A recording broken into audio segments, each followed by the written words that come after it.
Okay, hello. So, this is Junichiro Horikawa, and this is the weekly tutorial live for Houdini. This is the 94th episode. The topic is to create a trail simulations on a sand-like surface by running a balls on top of it to create this kind of trails. And the surface itself, it's not limited to a grid surface, but can be any kind of given geometry, such as sphere or like pig head, or any kind of geometries you could imagine, even with the whole open surface. Okay, so that's my goal today, to create this kind of simulations from scratch using Houdini. And without using any physics simulations like Bellum, I'm just gonna use Solver with simple Vex script to achieve this. Okay, so it's not really physically correct, but you could have a similar effect, just these. And I have also set several parameters, for example, how much time this trail will be fading away, how much it takes to fade away these trails. So if you make the flatten ratio stronger, like 0.2, the speed, how fast the trail disappears is going to be greater. So you can see that as soon as it moves, the ball moves, the trail just fade away, giving you back the original surface. But making this flatten ratio smaller, like 0.02, you'll have these trails in timeline, giving you some landscape created from the time lapse. Okay, and the how ball moves is just the random stuff. I'm using a noise functions to making these balls to move around freely, randomly on top of the surface. So it's nothing special. It could be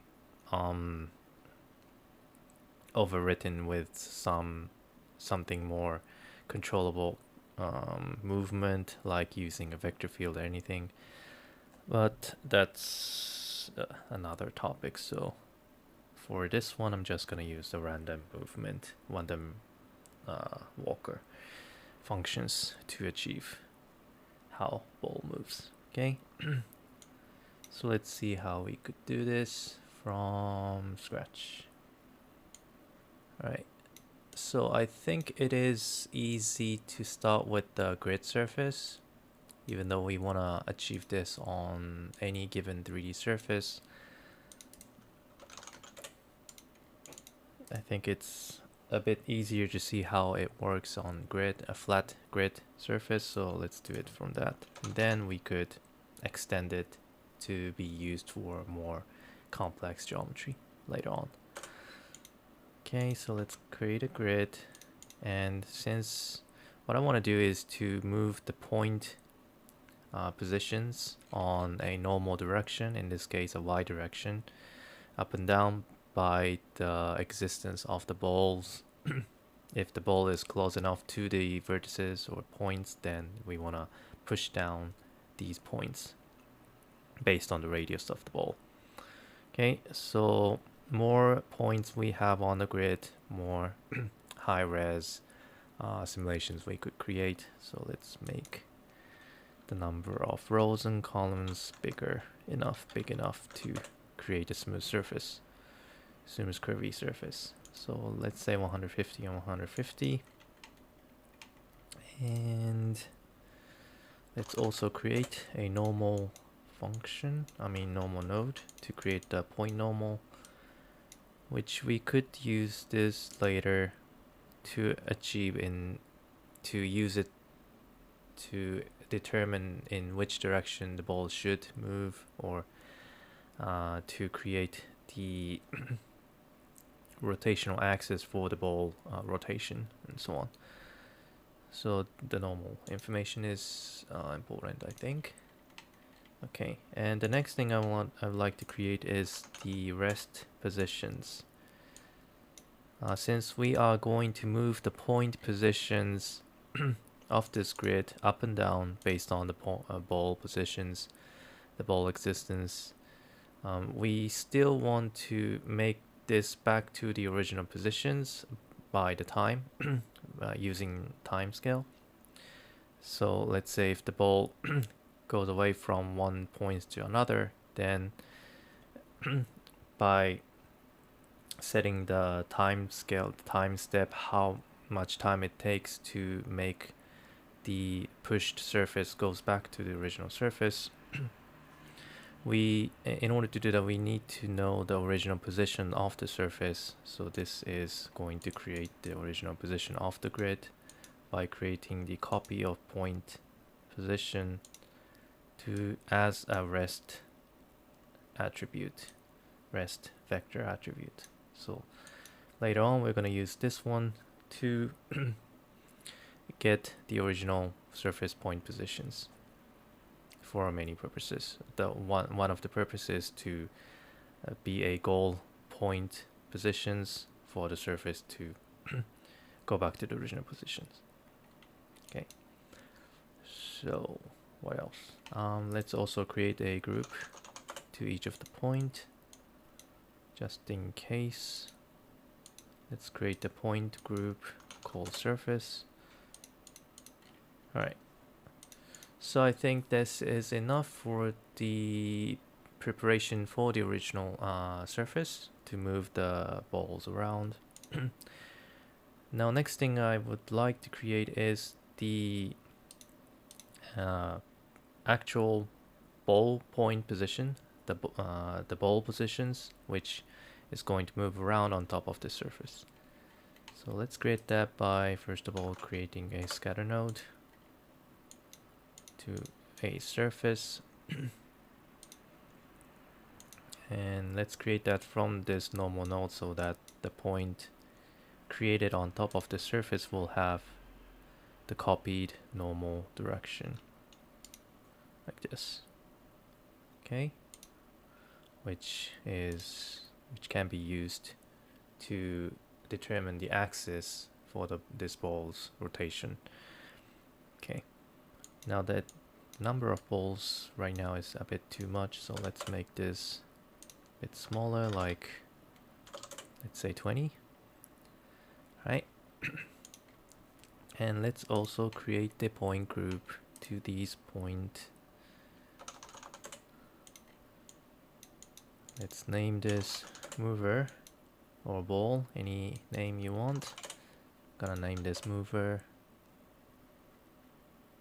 Right, then let's also make this as point group. Okay, so right now we have mover, point group, and the surface point group.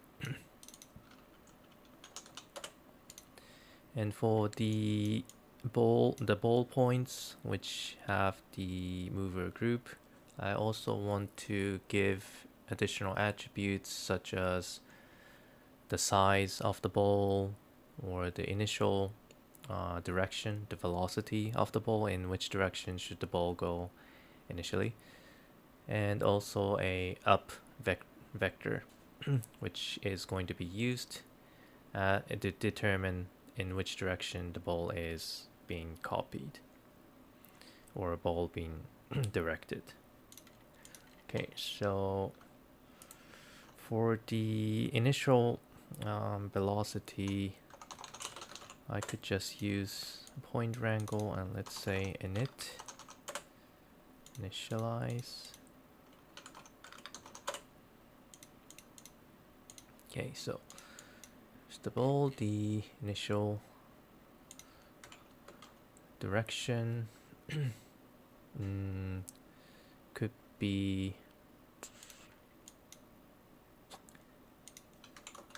random. So let's, how do I call this? I'm gonna call the name for the direction to be move direction equals to random, created from the point positions. And since random will create a vector value for x, y, and z coordinate from 0 to 1, we want to have a negative value as well. So let's subtract this by 0.5 as well. So that we'll have a value in between minus 0.5 to 0.5 for all x, y, and z. Okay, now in this case, we do have a y value applied, created by using this calculation. So if you just visualize this move direction attribute, you'll have a direction which goes up or down direction as well, which is not on top of the surface, which is a bit problematic because we don't want to move the balls like to the air or to the ground. So we need to constrain how the ball moves so that it will always move only on top of the surface. So we need to project this vector on top of the original surface, this one. So let's see how we do this. In order to do that, we need to know the normal direction of the surface, the closest normal direction of the surface, then use it to use it to determine the plane, the xy, the plane for the surface from that normal direction, then project the vector value to that plane, which isn't that hard to do, but we do need a little bit of vector calculations to do that. So first of all, in order to retrieve the closest normal direction from the surface, we could first connect the surface information to the second input of this initialize node. So for example, for this ball point, we want to get the closest point from the surface, such as this point, and get the normal direction, which in this case is always facing upwards, so we know that it's 0, 1, 0, but in case we are connecting the more curved surface like sphere or anything, we don't really know what the normal direction is, so we want to in order to make it procedural, we always want to retrieve it through this surface informations, not by hard coding. So let's get that. In order to get that, we can say norm is equal to, first of all, we need to get the closest point from the second input using the current point position, which then we could get the normal direction from that point on the surface. Then we could create a axis informations from this. Now, in order to create an axis informations, we need to kind of get the x and y axis on top of the surface, or we could also say u and v direction for the surface, and we could calculate that from this normal, but there is an easy way, a much easier way to do that. Maybe we don't really need to use the normal directly as it is, but after instead of using the normal direction, we could probably use Polyframe, which will give you two informations. One is normal and one is a tangent u value, which will give you a normal direction to a point attribute, but at the same time it could also give you a tangent vector value which lays on top of the surface. We don't really know in which direction this tangent u will face to or direct to, especially when it comes to a grid where the direction is not really specific. But we don't really need to care about in which direction the tangent u is facing. As long as we have at least one direction, then we could assume it as an x-axis on top of the surface. Then if we rotate that angle by 90 degrees using normal as an axis, rotational axis, then we could also get the y direction on the surface. Then if we have x-axis and y-axis, then we have enough information to project any three-dimensional vectors on top to it. So let's visualize this tangent u vector.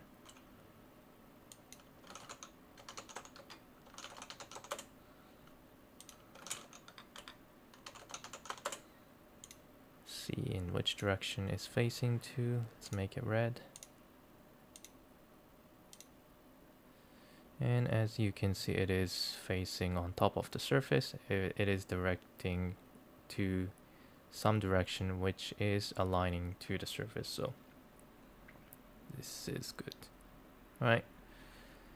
It is right now directing to diagonal direction, but it doesn't really matter in which direction it direct to, as long as it's aligning on top of the surface.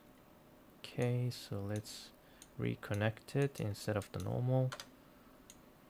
Then going back to the initialize, we now want to get additional vector value, which is tangent u.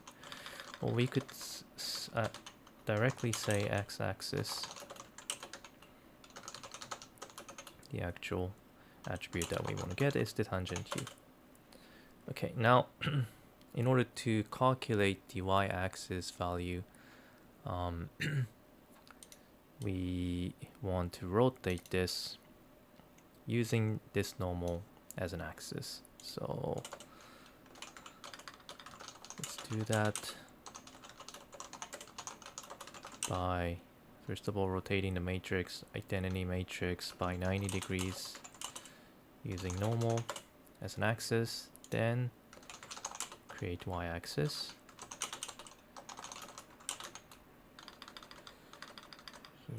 Or we could just calculate the cross vector between x-axis and normal, which might be easier. Yeah, I guess that's much easier. Anyway, either way is fine. I've just created the x and y-axis like this, and then we could use this 2-axis value, which is aligning up on top of the surface perpendicularly, to project this moving direction, which is currently directing randomly on 3D space. We can do that by like this: vector or move direction is equal to, first of all, multiply x-axis by the dot product of the moving direction and x-axis, plus y-axis multiply dot b y-axis, like this. And then we can see that this yellow angle has been projected on top of the grid, on top of the surface, like this. So what it's doing here is that using dot product between the current original moving direction and the x-axis, you have given the lengths how much it will cost to go to the x-axis for this moving direction. And in this case, for this y-axis, you can now calculate how much it goes to the y-axis by calculating the dot products. So by adding two direction as well as multiplying these two moving values, you'll be able to get the final projected vector value projected onto the surface. And this technique is going to be used in other places as well, in this case in this project, so remember that. Remember how you could do this. It's pretty handy vector calculation. Okay, now that I got this moving direction, I also want to normalize this and set a initial speed so that every ball moves to this specific direction in the same speed initially, which might not be necessary, but it's up to you. I'm gonna name this init move or init speed, which is going to be used as initial speed, how much it travels from this point to the yellow direction. Let's say 0.1. So initially the ball will move to this yellow direction by 0.1 as an amount, as an initial speed. Okay, so that's the initial setup for the movement for the speed, and I have just created this attribute value called move direction. Let's also create an attribute for the size for this ball. And in order to specify the size, I'm going to set the p scale attribute, which can be used with a node like copy to node. So p scale is equal to, again, I'm gonna use some random function to randomly set the scale. This time, let's use ptnum. Doesn't really make a difference if you use point position or pt number, but if you want to dynamically change the scale, then might be better using ptnum, especially if you want to change the scales inside the solver and you want to keep the random size somehow, or the random seed value, because ptnum won't change through time scale, but the point position will change through time, so that's the difference. But in this case, we are not inside the solver yet, so using ptnum or point position doesn't make any difference. Okay, so the result in this case will give you a value in between 0 to 1, but I want to control the minimum and maximum for the ball size, so let's create the fit function. Let's create some parameter like min scale, or let's say min radius and max radius for the ball. So from 0.1 to say 1 will be the size for the ball. And let's check how big is that using copy to node. Copy 2 points. And I'm gonna create some balls to rotate. And the radius should be equal to 1, but in this case, what I've just created has the radius equal to 0.5, so let's make this 1. And then connect to a copy to point to see how big is all those points or balls, which looks pretty big, too dense. So let's make the number of points a bit smaller, like 10 balls. Okay. So let me also check the radius or the p scale. So it is in between 0 to 1, 0.1 to 1, and the original sphere radius is also equal to 1, so should be every ball's radius should be in between 0.1 to 1, which in this case the diameter is in between 0.2 to 2. But what we're going to use is the radius to use it for many like collisions and so on the solver. Okay, so we are ready with the balls as well, but we don't want to use this ball inside the solver yet. We just want to use these points inside the solver to move around. Then after we have calculated all the simulations in the solver, we could then copy these balls to a points. That's my goal. So let's create the solver. Since we have two types of geometry or two types of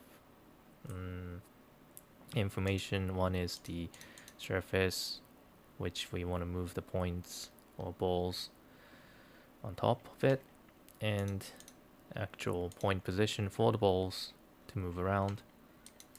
So let's merge these two informations together and connect it to a solver. Okay. And let me check if we have enough informations for this point. I think I'm missing something here. Yeah.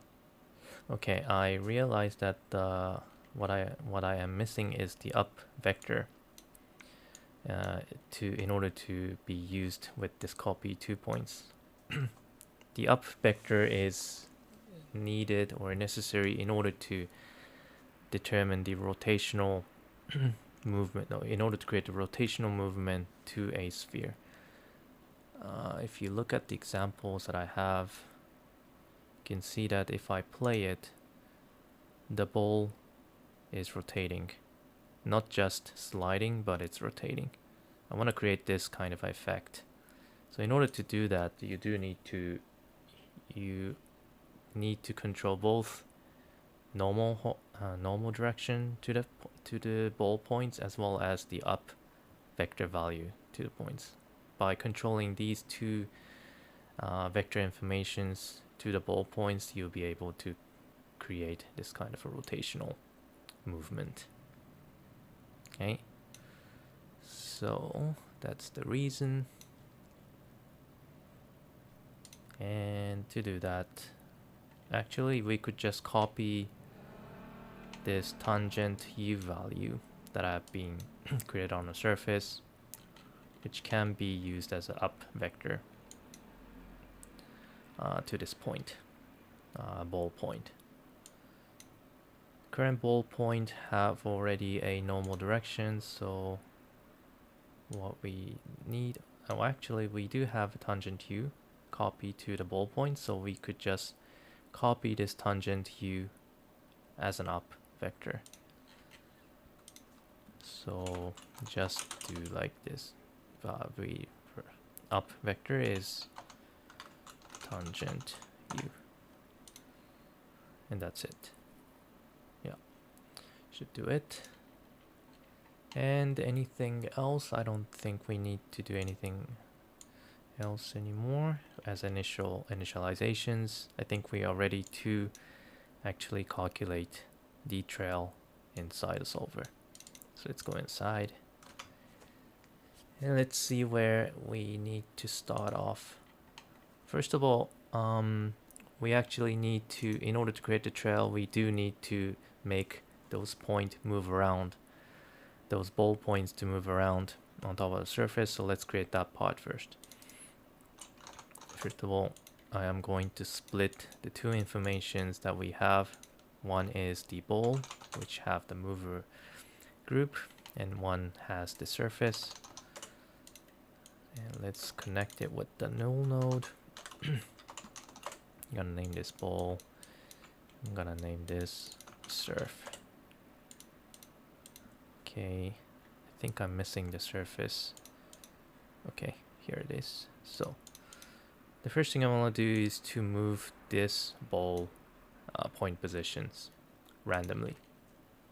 And the way to move this is not really important here. I mean, any way is fine. I think what I'm going to do is to just create some random value to move these points on top of the surface.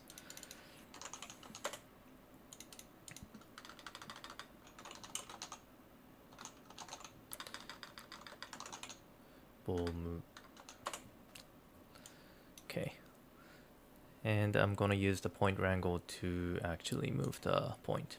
I don't just want to move the ball like by sliding to the direction, but at the same time I want to rotate the ball to make it look like we are seeing the balls being rotated on top of the surface. Okay, so which could be used with the textured ball. Right, should be interesting. So let's do this.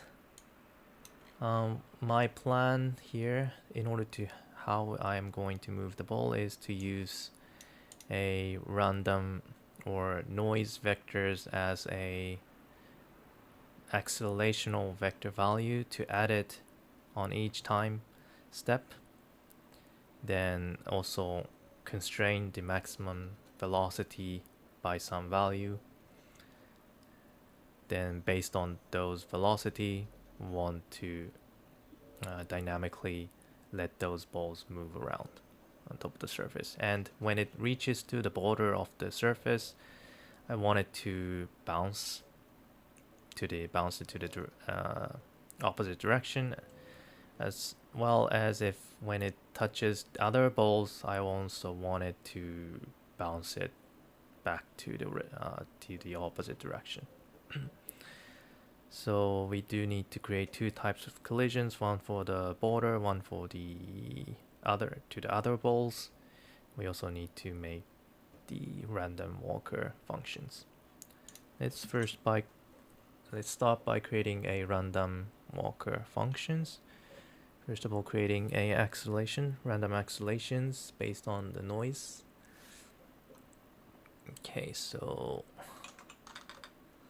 to do that, let's try to create the directional value by either using noise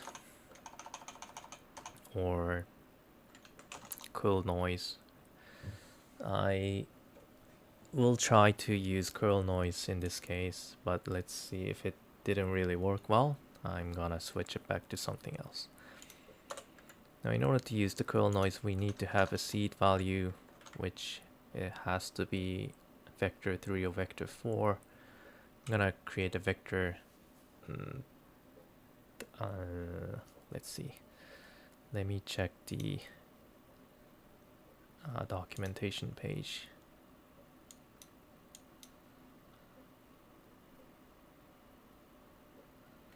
So we want to go back to the vex. Nope. We want to check the vex functions. Look for the name called curl noise. Okay.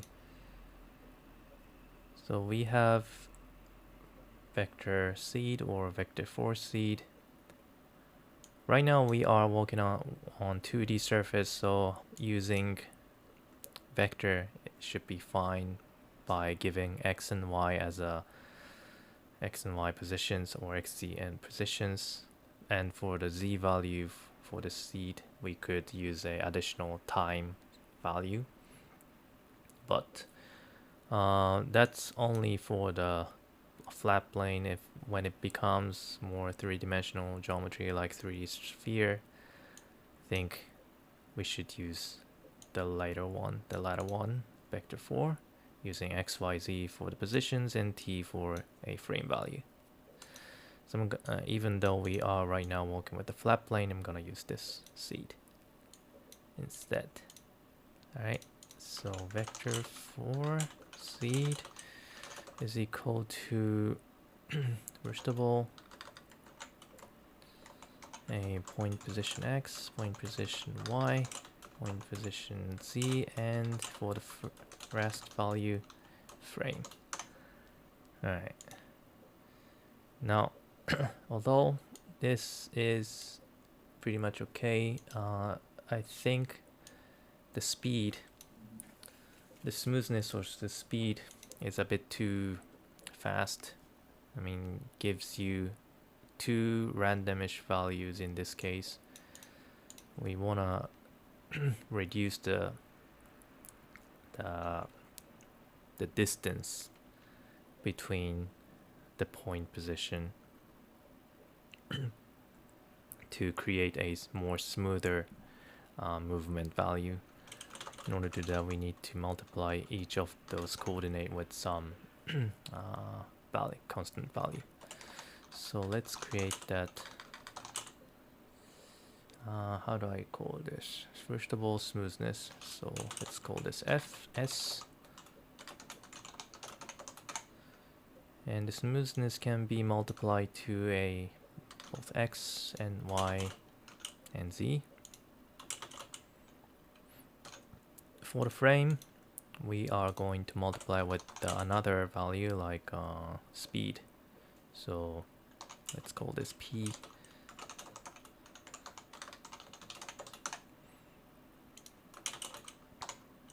Okay, and we also want to differentiate the value between different point numbers, so we could add additional point number value with really high value to differentiate the value in between different point numbers. Okay, this should give you some smooth random values to each of the point, and let's check that out. We have just created this direction. Let's try to visualize it and see how it moves. Show up direction as a marker.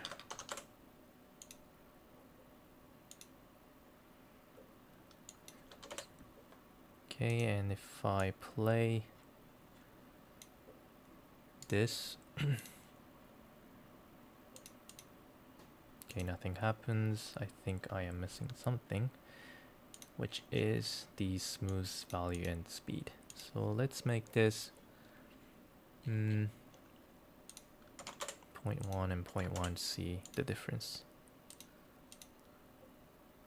Alright. By changing the speed, you see how fast those direction changes. The smoothness doesn't really matter in this case yet because it's not moving yet. This is only available when point starts to move around. So I'm gonna start with 0.1 for the smooth, and for the speed, I think the one that I'm seeing right now looks good. So how about 0.05? Yeah, good enough, I think. So let's use this as a value for the acceleration.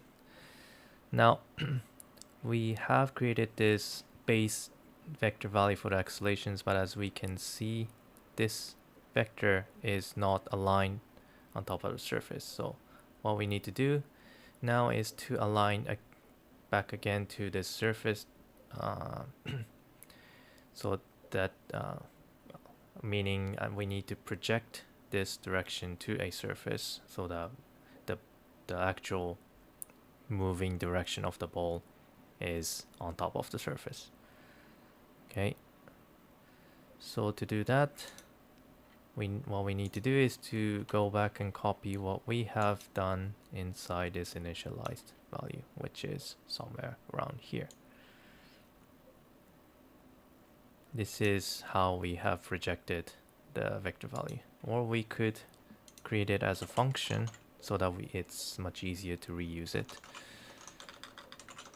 So let's create a function. Function vector project vector. So the actual vector that we want to project, let's call this v, and the additional information we need to have is the x-axis, and we also want to know the normal direction. So by having those three informations, we will be able to get the projected vector value, because we can calculate the y-axis by using normal direction as well as this x-axis. Okay, so I'm gonna copy some of those stuff. First of all, create the rotational matrix as an identity matrix, then rotate that with the normal axis vector value, then create a y-axis by rotating the x-axis input by 90 degrees. Then we could create this vector value. Let's name this route v is equal to x-axis by a vector value that we want to project, which is this one.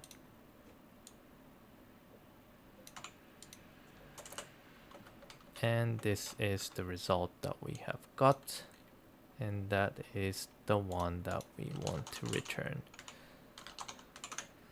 Okay, so by creating these kind of functions, it's much easier for us to reuse it in many places just by copying this function over to another wrangles, or we could also save this as a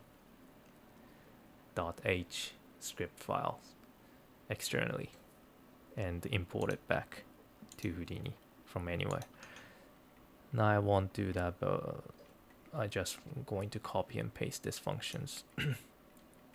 Okay, so we can then remove these and these and calculate the route v by calling project vector, which we want to project this moving direction with x-axis and norm, and replace this with route v. Will give you the same result. Okay, and this is what we want to use inside the solver as well. Okay, going back, and let's copy that function up above, and let's call this out to project this direction that I've created, shall we? Okay, so in order to do that, first of all, we need to know the closest normal direction of the surface. So we still need to refer to a original surface, which can be retrieved from this first input, which never changes over time. You'll always get this original surface, but we want to split this to get only the surface value. Okay, and this is what we want to use. Shall we name this so that it's easier to understand what this is? So this is the init surf and init ball. No, I don't think we're going to use this init ball. We're only going to use this init surface, which are not going to move over time, which can be used as a reference to retrieve the information we need. In this case, we want to retrieve the normal direction and the tangent u vector value. Alright, so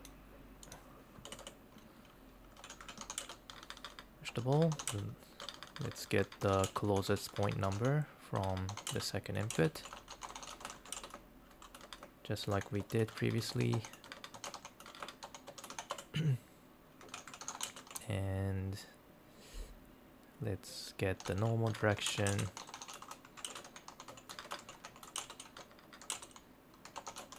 And the tangent u vector value named as x-axis, just like we did last time.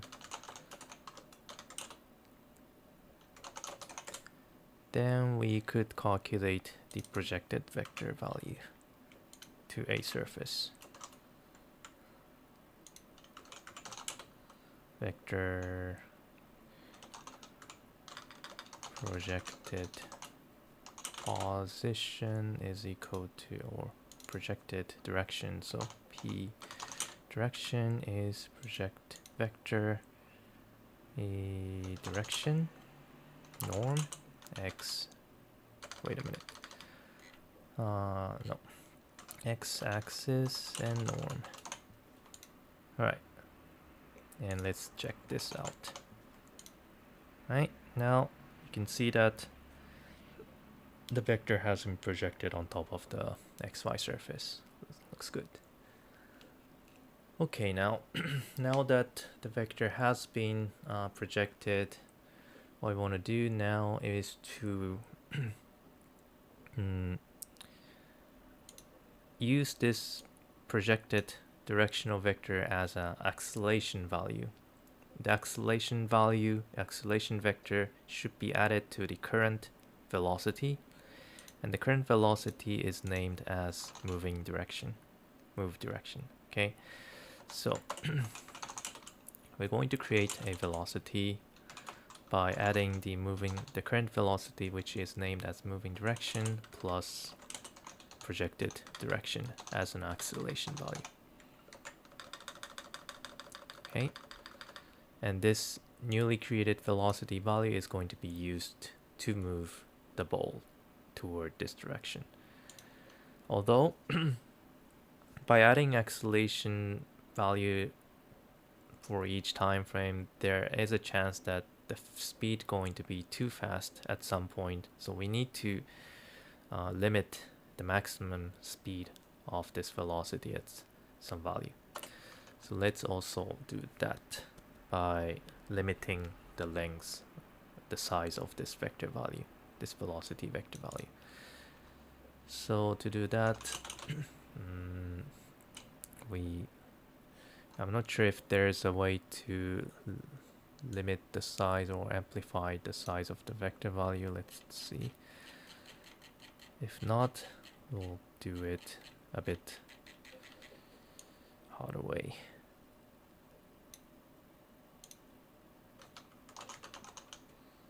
It's close to a normalize.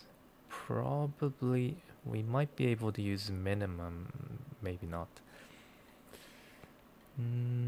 Yeah, I don't know if there's any functions to do that. So I'm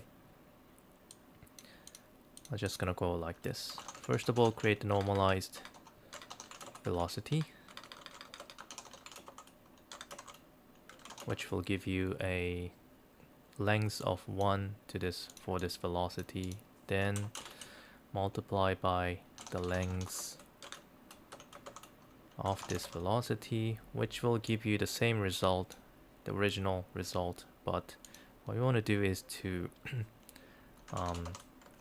limit this length by specific value, which is going to be called as maximum speed.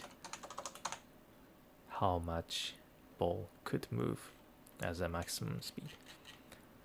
And let's set that to 0.2 for now, so that when the length of the velocity goes over 0.2, then it will be limited to 0.2 by using this minimum function, so that it will always stay at 0.2, speed of 0.2, no more than that. It could go to more than less than 0.2, like close to 0 is fine, but going over 0.2 is not permitted in this case. Okay, so that's for the velocity, and we are going to actually create the updated point position to move the current point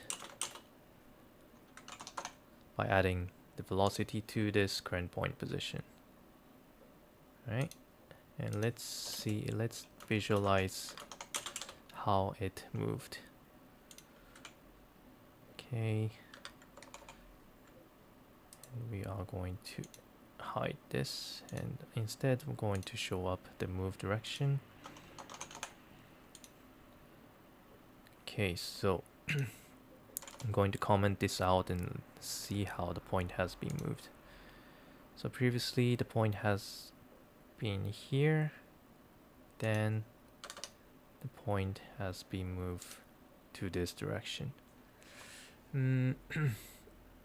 Now I think it moved to a different direction by this yellow, but the yellow moving direction has actually been overwritten by this velocity, so we actually need to override this moving direction as well with this velocity. Now we see that the point is moving to this direction. Okay. Now that looks good, and let's see how it creates an animation by trying to simulate the point, this point. Okay, so the ball is moving randomly on a plane. That is fine, but not on top of the surface. It goes off the surface, as you can see. So the next thing we want to do is to limit these balls to move around only on top of the surface. Alright. In order to do that, we could calculate the distance between the point on the surface, and if the distance is close to 0, then we know that the point is on top of the surface. If it goes over 0, then we know that if the distance is more than 0, then we know that the point is off the surface.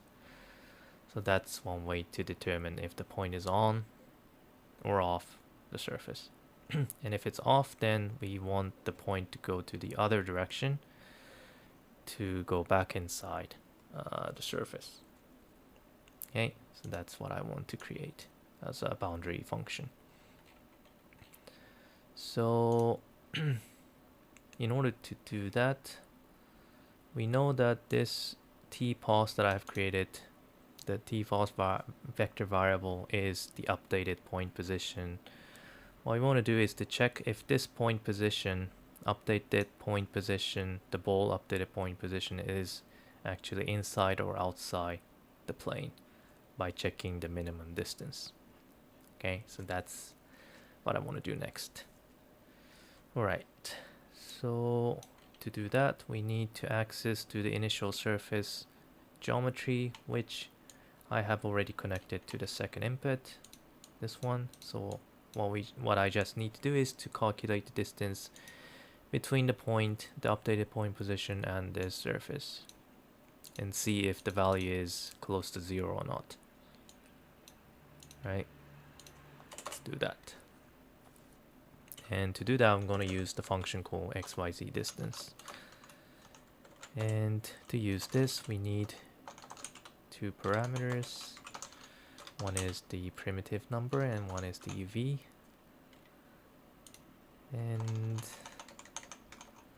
calculate the distance between the initial surface and the update point position, as well as giving you the primitive and the TUV. Right now, if the distance is close enough to 0, then we know that the point is on top of the surface. If not, then we know that the point is outside the surface. So we want to create the opposite directional vector value.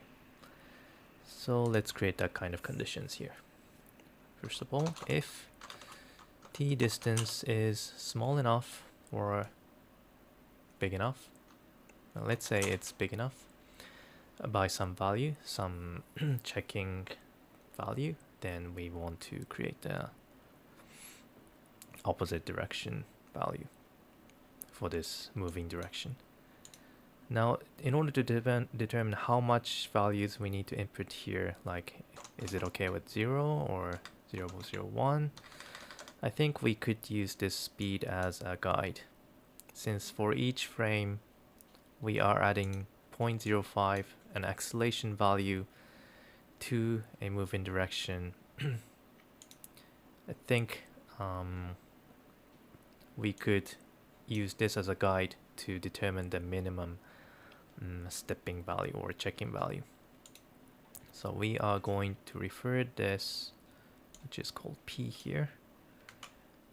Wait a minute, do we use this as a acceleration value? Maybe not. Actually, we do need to I think we do need to add acceleration, because this speed is only used for the noise, and it's not really related to how fast the added acceleration is. In order to control how fast the added acceleration is, we need to apply additional multiplication to this p direction, like this, acceleration speed. So this is where we could determine how much speed is being added by each frame to a specific direction. And this value could actually be used to determine the threshold to check the border, if it has go off the border or not. So I'm going to copy this ACC speed and multiply by some smaller value, but like 0.5. I'm not sure what would be the best value for this one. If it didn't really work, then we can control this threshold value later. But right now, let's go with acceleration speed multiplied by 0.5 to make it small enough to check, small enough value to check if the point is go outside or not. Alright, so if the distance is more than this value, we are saying that the point went outside. So in those cases, we want to create the opposite directional value for this moving direction, which is this one. So let's do that. And in order to do that,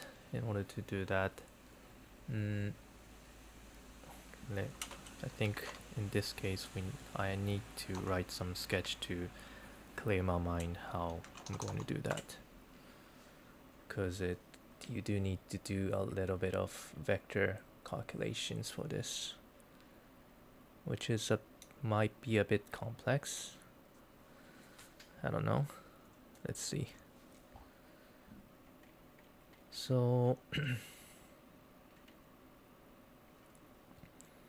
let's say this is a border and the ball is moving like this, and when the ball goes outside like this, it's a bit hard to, let's say the ball is going like this way, and when the ball goes outside, when this point is outside the surface, meaning the distance is larger than the threshold, we want to bounce it. Or in this case, move this ball to the opposite direction instead. So meaning we need to reflect this vector value to this direction somehow. And to do that, first we can assume that there's a some mirror plane like this. Then reflect this vector value by using this mirror plane to create an opposite direction. Okay, and to do this,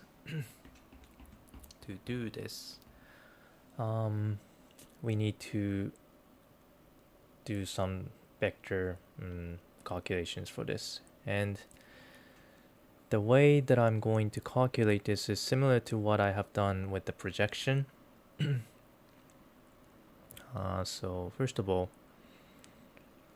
what I need as an information is this axis direction. And let's call this x-axis. Or let's just call this capital X, okay? And another directional value that I need is, or axis value that I need is this direction, which is horizontal to the border, which is the y-axis. Now, the only thing that I need now is to project this original directional value to this x and y. So in this case, if I project this vector value to x and y, what we got is by and bx, right? And previously, when we were projecting the vector from a 3D space to a 2D plane, we were just adding vx and vy, okay, to create the v on top of the projected plane.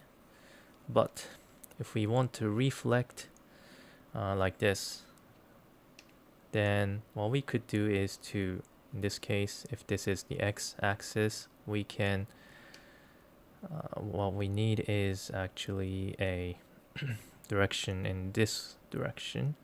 Is it? No, sorry, but in this direction.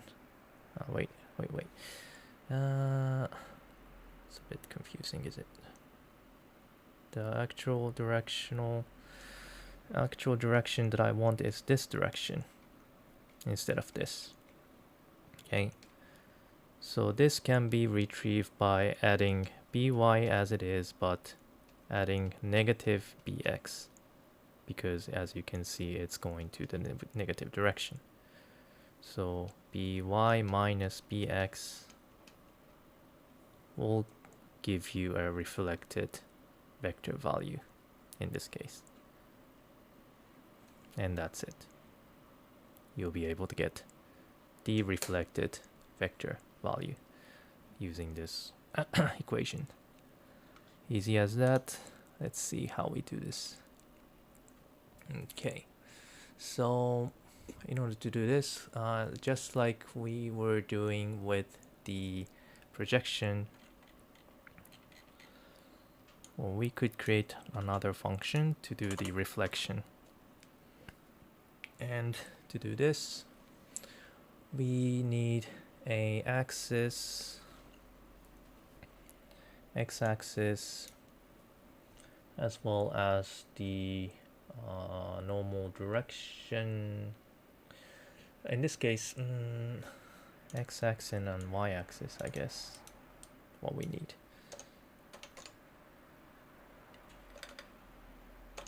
Or wait, I guess it could pretty much the same, like this. Let me think. Let me think what kind of parameter we need. So we do need this perpendicular direction, which is this x-axis, which can be retrieved by projecting this point to this edge. Okay, that's one thing. And another,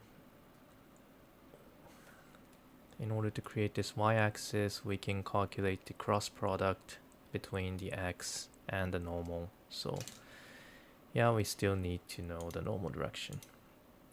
So I guess the value that we need is pretty much the same as the projection vector. We're going to change name to reflect.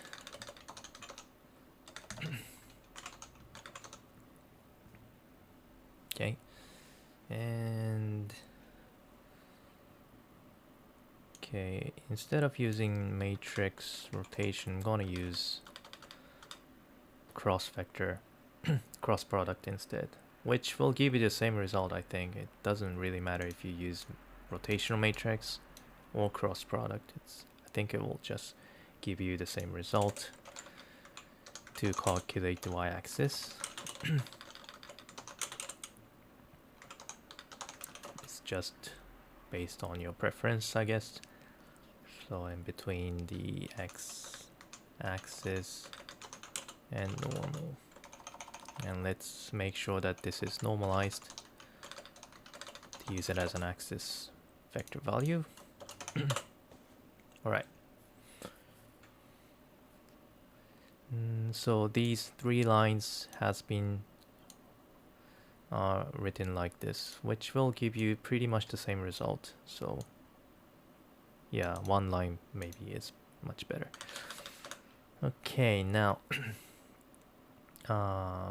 yeah, reflection vector can be retrieved by adding x-axis to a negative direction and using y-axis as it is. And that's it. I think that should do the job. As a result, you get a reflected vector value. Let's check. So in order to get the x-axis, we need to project the point to a border, and we don't really have the border informations in this case. So let's create that by, first of all, remove all the interior edges using divide node and using poly path node to get the outline of the surface and connect it to a third input. Now we can have these edges, and it's easy for us to create the projected point position. Then we can also calculate the projection vector. Although there is a chance that we don't really get this border lines when it becomes solid objects being inputted. In those cases, we need to skip the collision detection, so that's what we need to remember. But as long as there is a border, we could do the collision check. So let's do that. So in order to do that, we are going to use another XYZ distance. Let's call this B dist to the third input,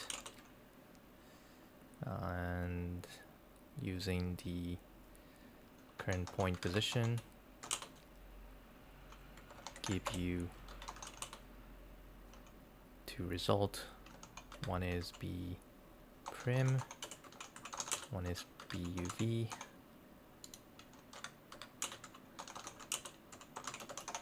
That and if you if you couldn't find any result, then the B prim will become negative. So let's make a conditions that we are only going to calculate the collision only if the B prim is equal or more than 0.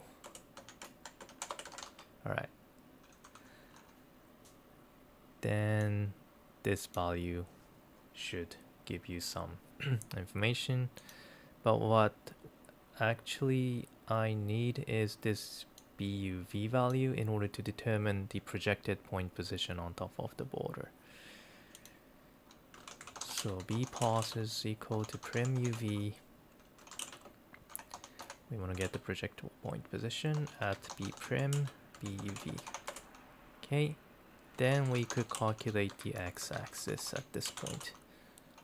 X-axis by subtracting b position by current point position, which should give you the vertically projected direction, which is similar to this x-axis. And let's also normalize this. All right. And what else? We also want to get the normal direction from the surface to calculate the y-axis, meaning this one. So let's get the normal function, normal surface, normal direction from the surface, which can be retrieved. I think we have already got it somewhere, which is this one. Yep. So let's copy this one, or we could just use it as it is. So we are ready to feed this B position, x-axis and the normal direction to this reflecting vector function. Let's use that. Ref vector value is reflect vector. The one that we want to reflect is this velocity. So velocity, x-axis, and norm. Hopefully this will give you a reflection vector value. And seems like we are using this x-axis somewhere else. Let's use a different name. bx-axis. Alright, so hopefully this reflection vector will be the reflected velocity value. Now what we want to do is to update the velocity with this reflection vector value. Okay. And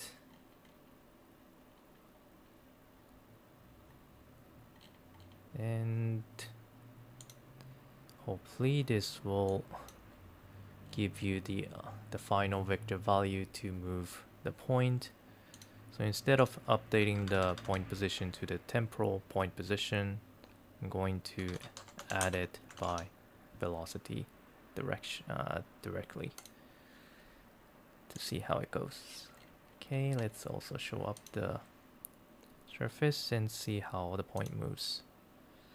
Okay, you can see that now the point is bouncing around the surface at the border. Looks good. The ball is a little bit moving too fast, but let's say it's fine for now. Now, we want to check this if this could work on three-dimensional surface. So let's go back and create a switch node to the initial position where we are placing grid. Place some three-dimensional geometry like sphere. Let's make it polygon, and let's make this big enough, like that. High res enough, like that. Switch to a sphere and what I want to check is if this code still works on 3 dimension. Hopefully it does. If I play it, and as you can see now, it goes off the surface.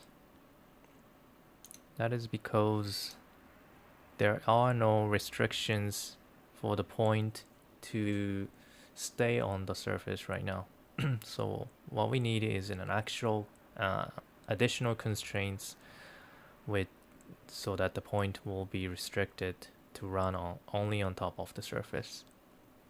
Okay, so to do that, we are going to add additional ray node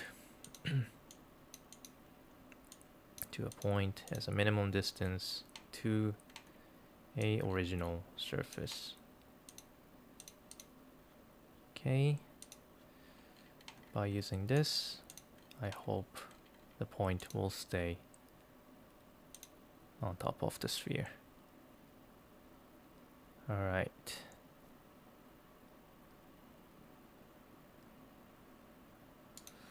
And let's stop at some point and check the velocity. And seems like the velocity is not really aligning to a sphere. Let's see why that is.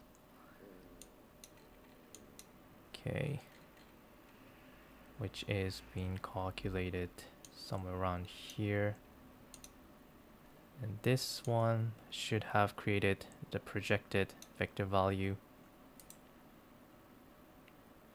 which seems like it's not right now. So let's see why. Okay, well,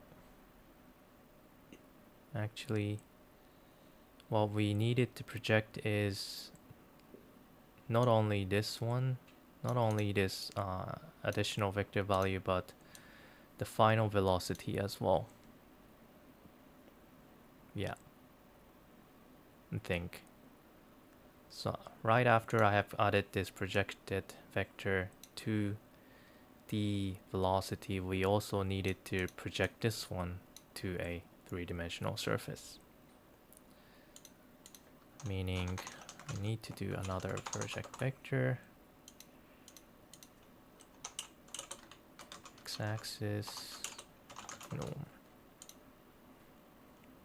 like that, and we'll give you a better result.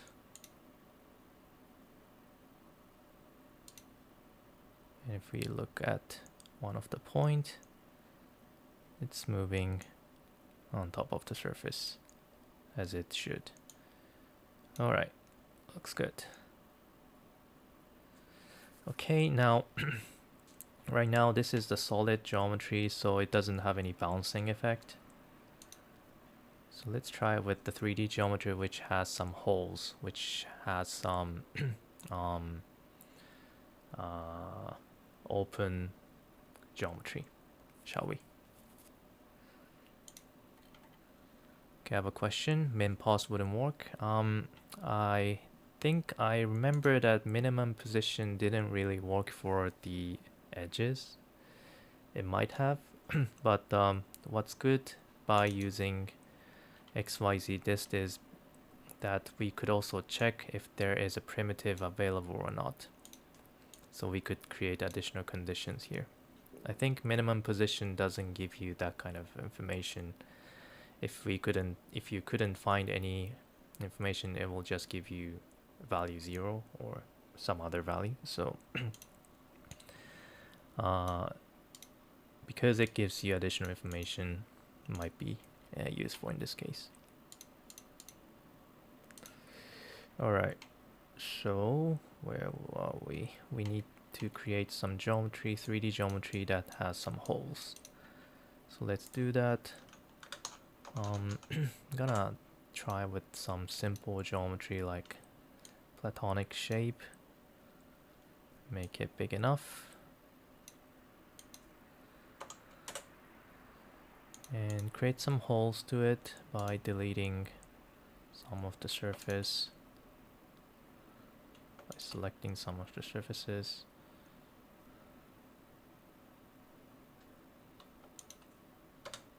Okay, like that. And let's smooth it out using something like subdivide with the open subdiv by loop. Make it small enough. Okay, should have enough points. So what I want as a result is to bounce, so the ball bounce at the edge at this border,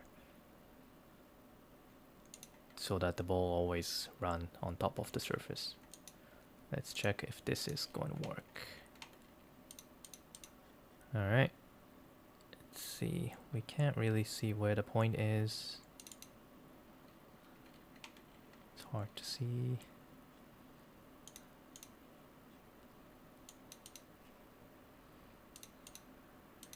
Okay, now I think we are seeing some cache here.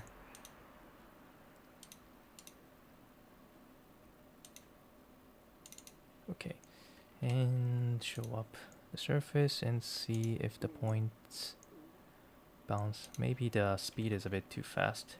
I'm going to limit the speed, maximum speed to 0.1, and limit the acceleration speed to 0.03. Okay, so we need to find out where it touches the border.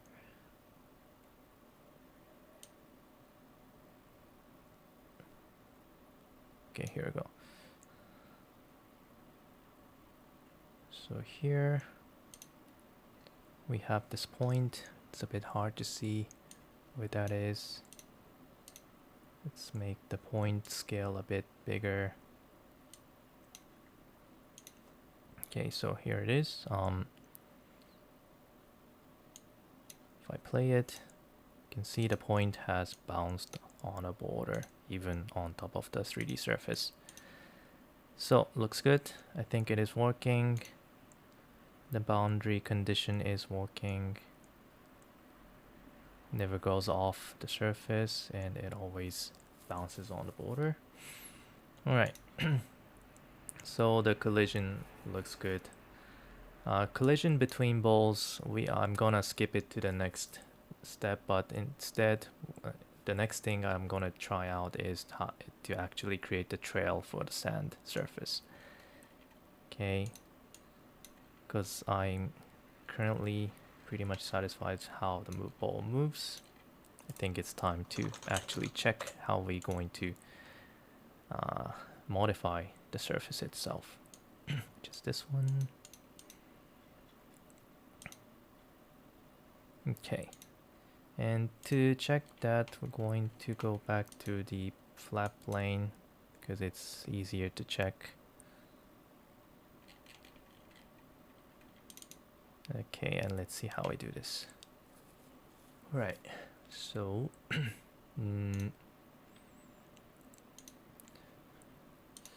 am going to create a point wrangle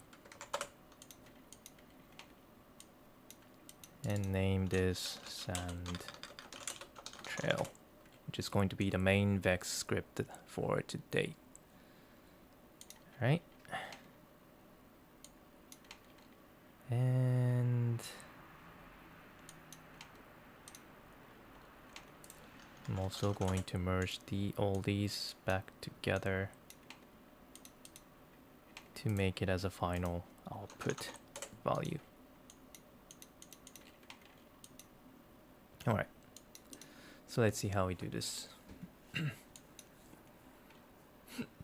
Okay, so for each point on top of the surface, we want to check for the nearby ball point position, and the search radius could be the maximum radius of the ball. Okay, so in this case, the maximum radius of the ball is determined somewhere at here, initialize, which is 1.0. So I'm going to copy this value, go inside the solver, and have that value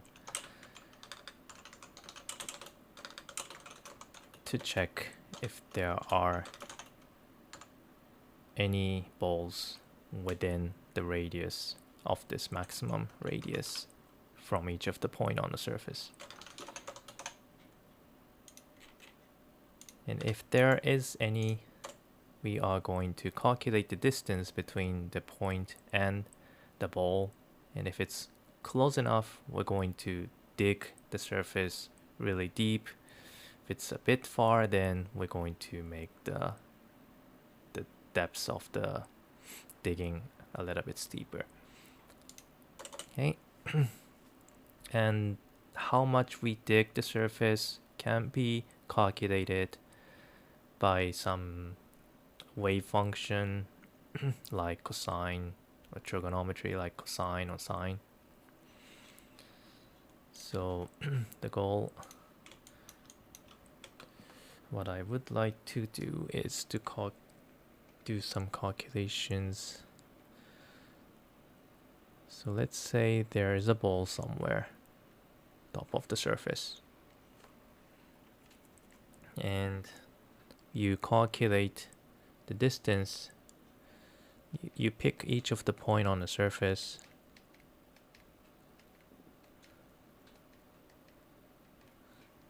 and if the point, the distance between the surface and the ball is more than maximum radius,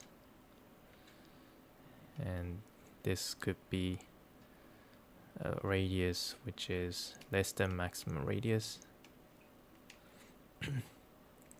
So if the distance is more than maximum radius, then these points will not be affected by any balls, meaning the depths won't change. Although if the point is within the maximum radius, there is a chance that this surface point is inside some of the ball. So in those cases, we want to move this point downward and create a digging hole, something like that. Okay. So by drawing this sketch, I realized that actually the distance has to be maximum radius multiplied by 2 in order to determine whether we should dig the hole or not. If it's only multiplied by 1, if it's equal to maximum radius, then we can only create the holes from here, which will just create some straight hole, which doesn't really look natural. So if we want to create some natural holes like these, I guess we need to have a maximum radius multiplied by 2 as a threshold to calculate the distance. Okay. That's what we need to remember for now. And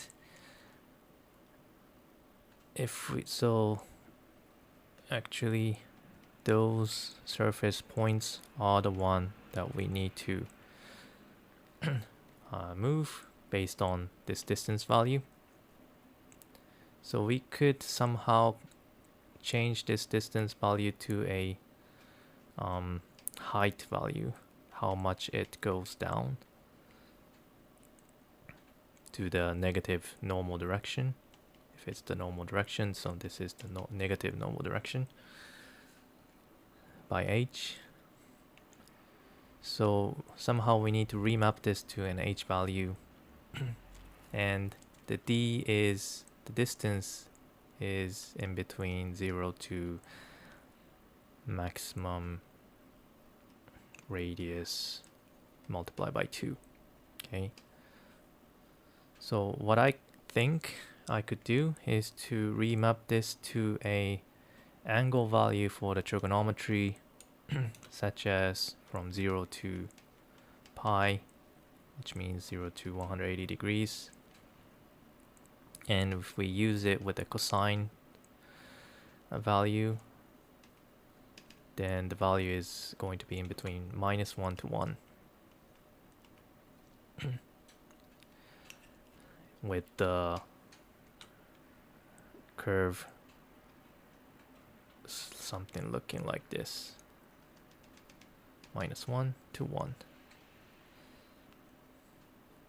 Okay, based on the angle, 0 angle to 180 degrees. Okay, so with this curve, I think we could create some section of this hole by directly converting this value to a height value. So remapping the value between -1 to 1 to 0 to maximum radius, or the current radius, will give you a shape like this, I think. That's my plan. And let's see how we could do that. Okay. So as I said, first thing first, we need to calculate the distance between each of the points. The closest, we need to check whether if there is any balls within the search radius, and the search radius is the maximum radius multiplied by 2. So I'm gonna use NPTS near points function to a ball points, and currently we don't have a ball points. The ball point, the updated ball points is going to be this one. So let's connect this to a second input and let's check that out. Now I don't want to use the current surface point position, because the current surface point position actually moves around up and down to the normal direction. So instead I'm going to use the rest attribute that I have created previously, which never moves but gives you the original point position of the surface. And that is the point position that I want to use to check the distance between the balls. And we also need to determine the search radius, so that is going to be maximum radius multiplied by 2, just like I said. Okay, and this has to be array. Alright, so let's loop through all the points that have been found out.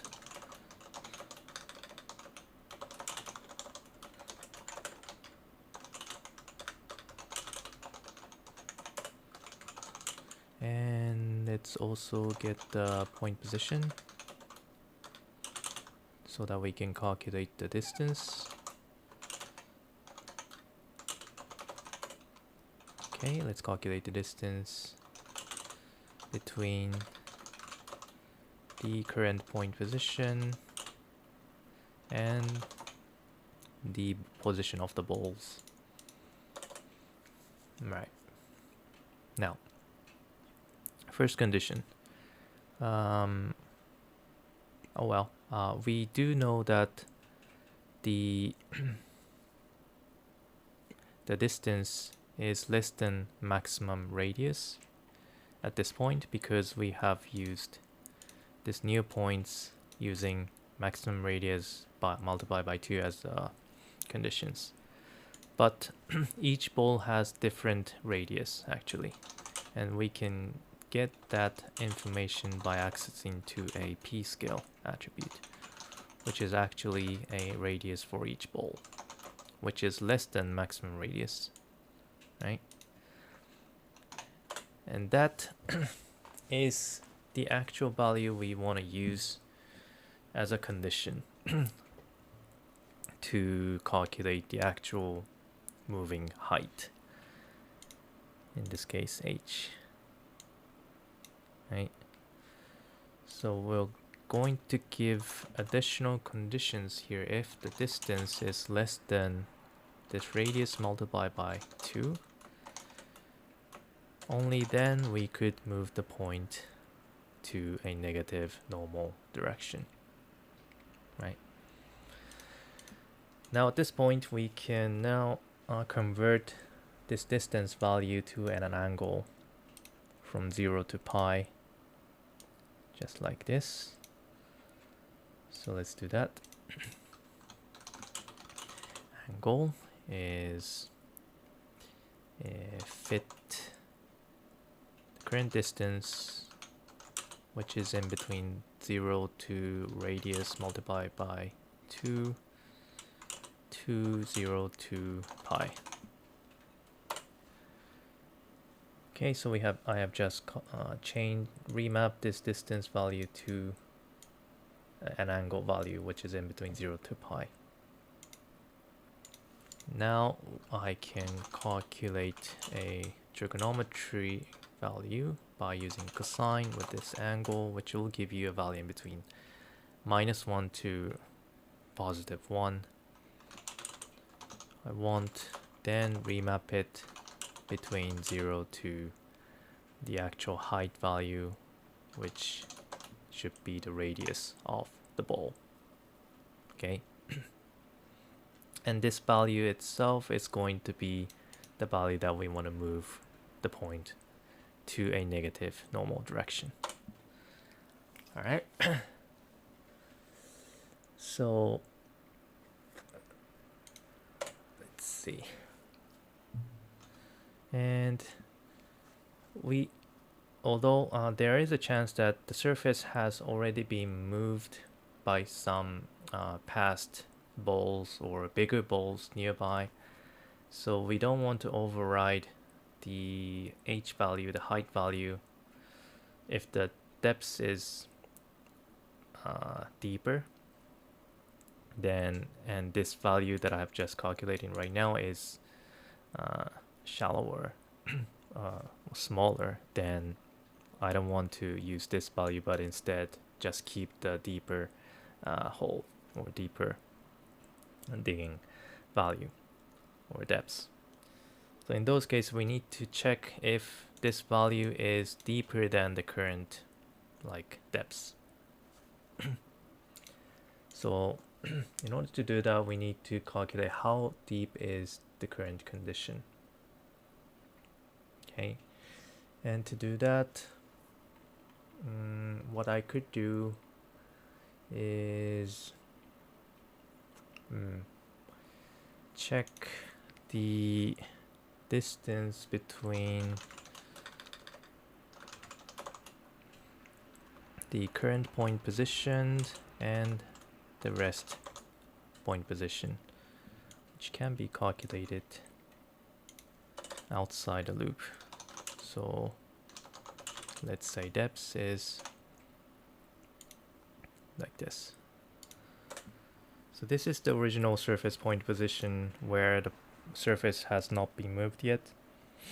And this is the current point position when the surface has been modified using the balls, which will give you a depth, how much it has been digged by the balls at the current moment.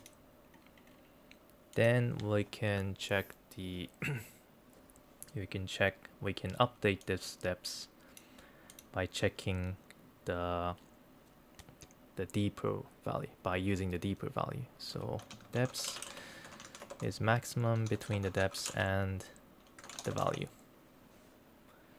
That's the condition that we want to make at this point.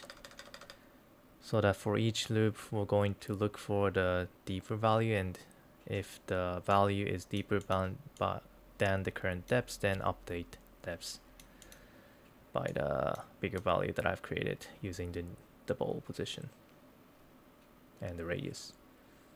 Okay.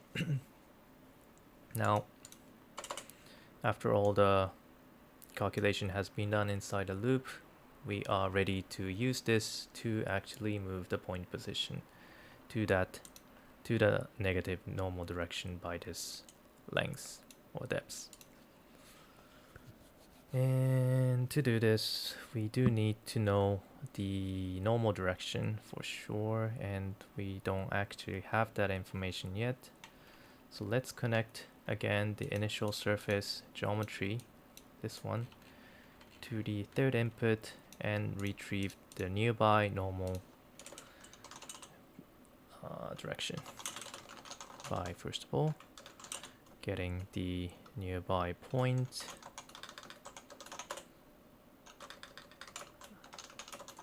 then get the normal direction at this point.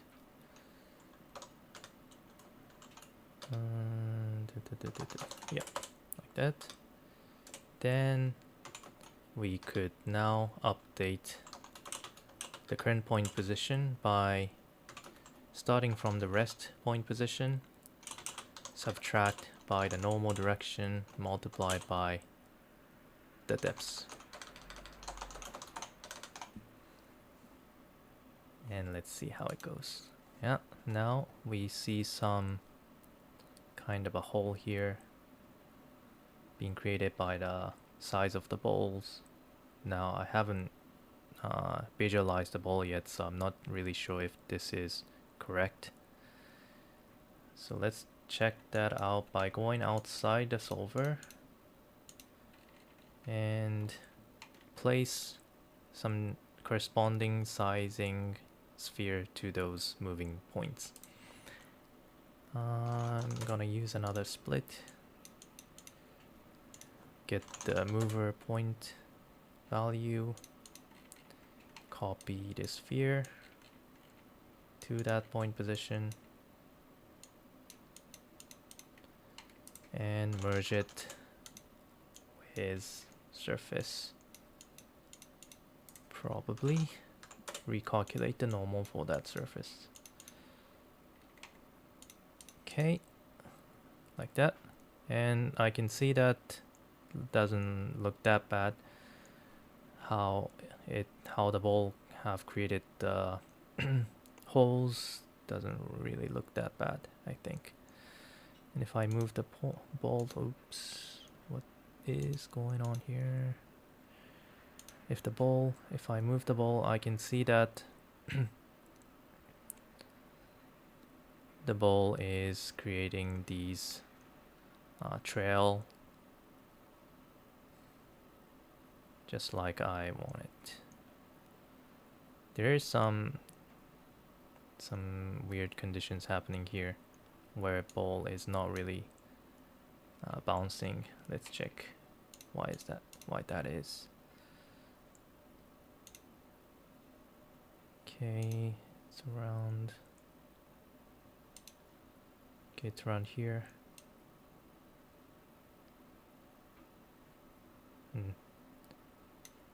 I guess it's due to a threshold value where it's checking the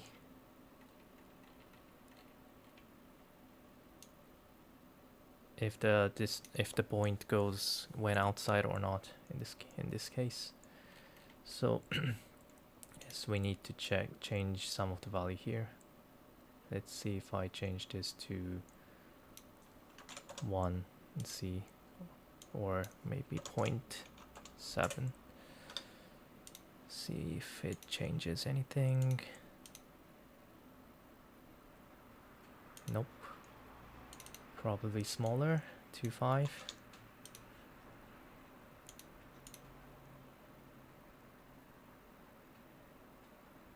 Well, a little bit better, but not so yet. Maybe smaller, 1.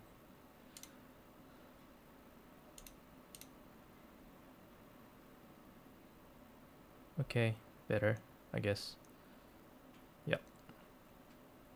Well, it's stuck. Well, let's leave that for now. And I can see that the trail has already been created and looks good, but things that I want to do is to make the surface go back to the original position by time, so that you'll have more dynamic effect on top of the surface. Like the wind always flowing around the surface to create the surface back to the original flat surface. Right now, everything goes kept as it is when the ball just travels around the surface. So every time the ball runs on top of the surface, it becomes complex, more and more complex. But by creating some flattening or smoothing functions to this, you'll be able to create a bit more dynamic effect, just like you are working on top of the sand. So to do this, I could do it right before creating a trail using point wrangle, another point wrangle. And this code will going to be pretty easy. I'm gonna name this flatten or smoothing.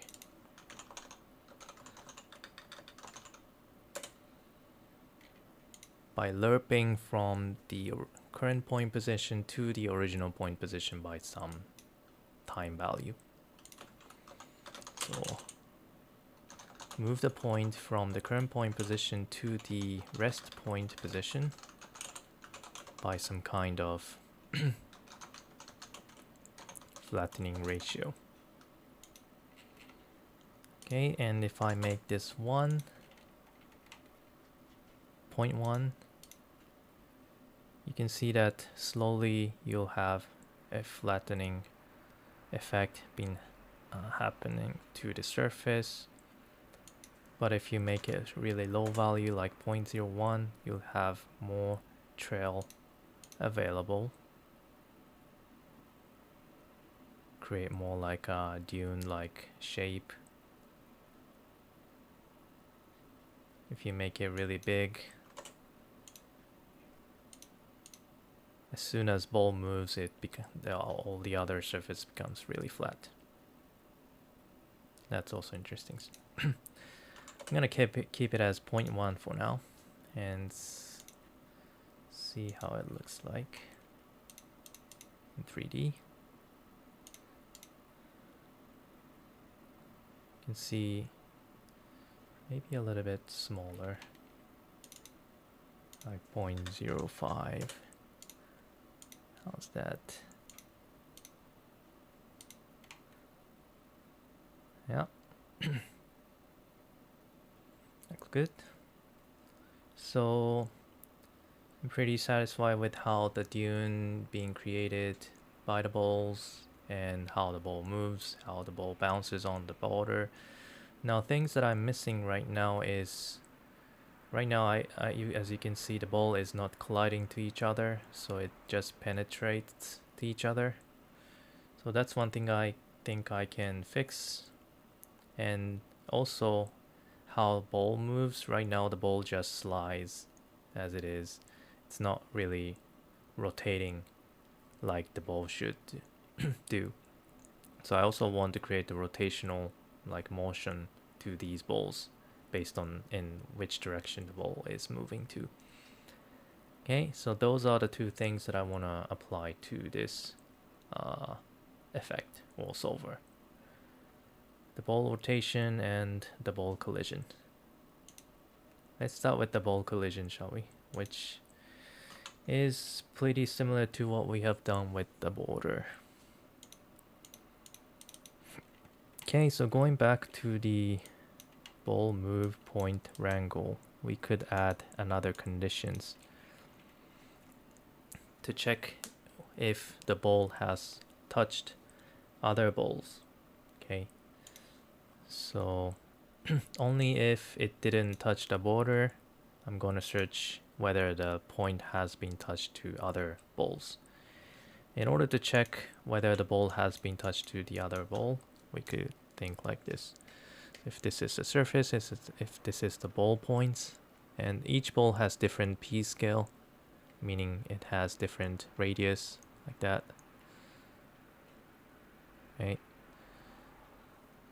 And if one of the ball has the size like this, and if there is a intersections like that, then we want to bounce these balls to go to the other direction. This one as well. Okay. So we need to determine the distance between these balls, two balls. And each ball has its own radius. So if radius is less than the, wait a minute, if the current distance is less than the addition of two radius, then that's when we want to calculate the bouncing or if reflecting directional vector value. Okay. So that's what I want to do here. And the way to create the reflectional vector is pretty similar to what we have done to the border function. That we can just use this function that I've created as it is. Okay, so where are we? We're going to create the condition when to add this reflection vector value. Okay, so in order to do that, we first need to search for a point position. We need to search for the balls, the nearby balls, which is within the radius.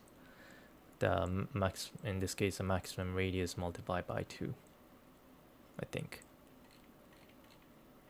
Right, so let's do that. So do we have the maximum radius information here? No, I think we need to bring that as well. So float max radius.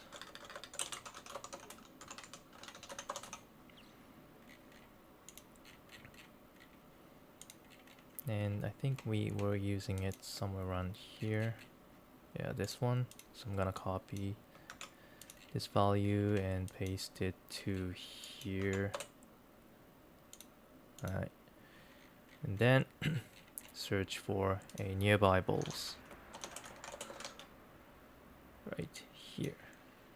If the bounding border didn't met, if the bounding condition didn't met, then look for the collision balls. Okay, so searching for the nearby balls using near points with the t-pos. T-pos is the temporal position, right? And maximum radius multiplied by 2, which always give you at least one result. The first result is yourself in this case, because we are looking at the self geometry input, so we want to skip that. We only want to look for from the second value. So if the length of NPTS is more than or equal to 2, then we could start looking for the collision. If it's equal to 1, then you're just looking at yourself, so it means you didn't have any collisions. Okay, loop through all the points, and we can actually start from 1.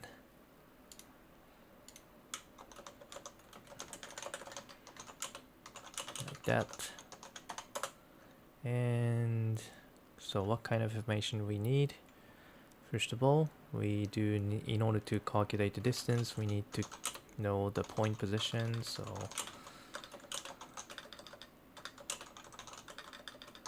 point at npt. All right. So let's calculate the distance between the t-pos and n-pos. All right. Now we need to check if this distance is within the threshold. Let's call it thresh. And the threshold can be calculated by adding two radiuses of the sphere. One from yourself and one from the nearby ball. So you know that yourself can be retrieved. The radius of yourself can be retrieved by accessing to p-scale. But the p-scale for other ball has to be retrieved using point function. So let's call that n. Radius is equal to 0.0 p-scale at npt. And add it to this.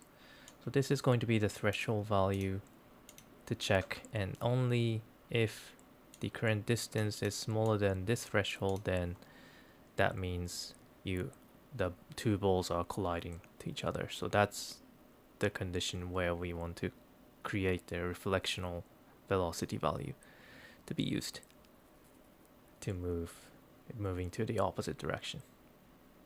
And in order to calculate the reflection vector, we can use the same function here. And so let's bring that up. Vector ref velocity is reflect vector between the velocity, and we do need to know two information: axis, x-axis, and the normal. We don't have the x-axis information yet, but we do have a normal information. So let's create the x-axis information. In this case, I'm gonna name it as n-axis, which can be a subtraction of vector value between the nearby ball position subtract by current point position t-pos. Let's normalize this, and that will be the value to be used to calculate the reflectional vector value. And this should be it. And as soon as I found it, update the velocity to this reflectional value. All right. Now, there is a chance that we have like multiple collisions at one time, meaning like 3 points has been gathered too close to each other. We have two collisions at the same time. In those cases, we might need to do something about it. We might need to calculate some average reflectional velocity value in those cases. So let's create a value called average velocity starting from 0.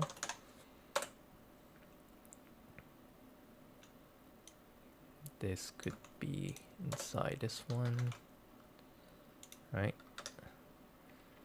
And each time I have calculated the reflectional velocity, I can add it to the average velocity.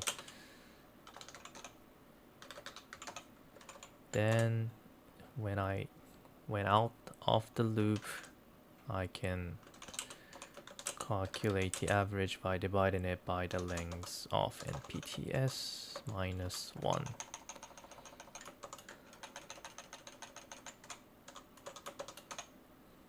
which should give you the average velocity to the opposite direction. Then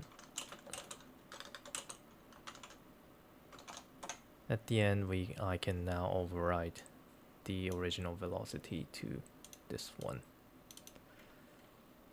Hopefully this works.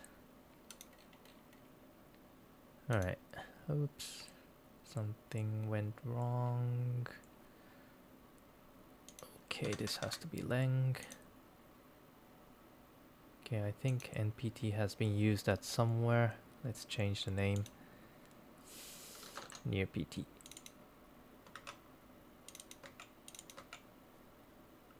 Okay. So hopefully this will do the job, and let's see if it will. Oops. Okay, it didn't really bounce, but it just stopped. So that's a bit of a problem. Yeah, it's not really good. And let's see why is that. Let me see how it looks in with the balls being visualized. Okay, first of all, it's been stuck like this.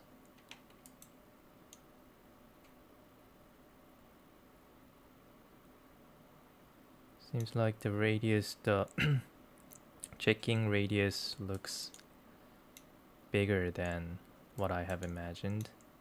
Looks like the multiplication of 2 for this one and 2. It's stopping. Looks weird. Gotta fix this. Let's see why. Let me see. So first thing to check is whether I am using if I'm reusing any variable such as npt.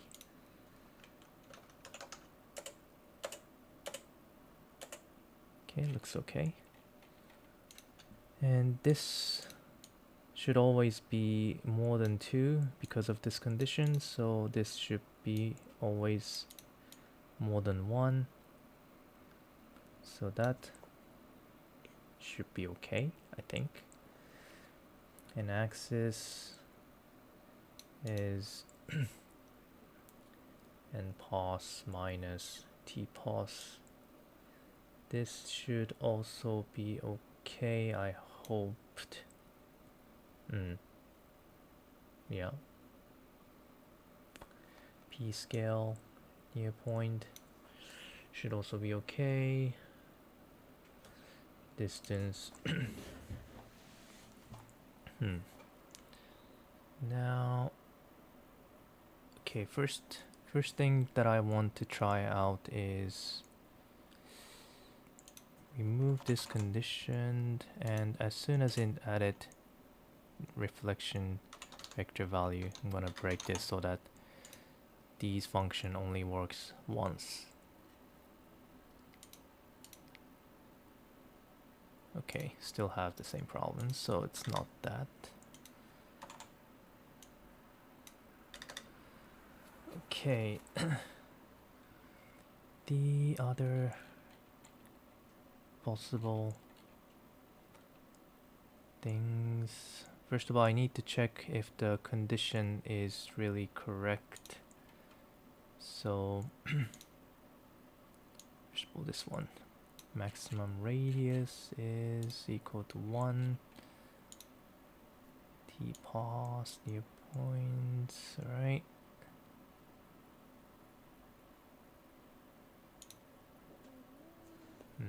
Then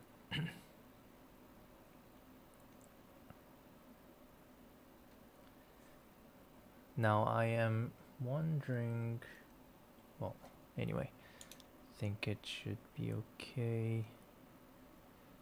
And the distance,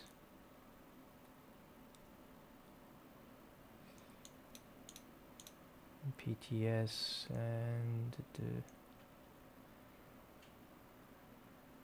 Okay, I am going to try to look for all the points starting from 0. And, well, I think it's alright with 1. I think something must be wrong at somewhere. Let me check.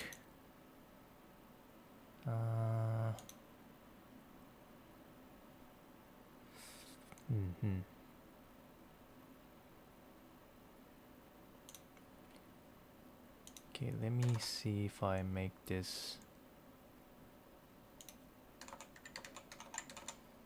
commented out. So that's fine. And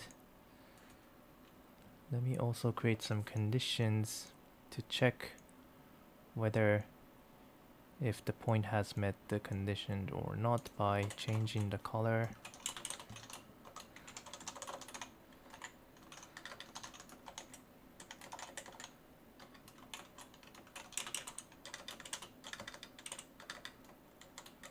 For easy check.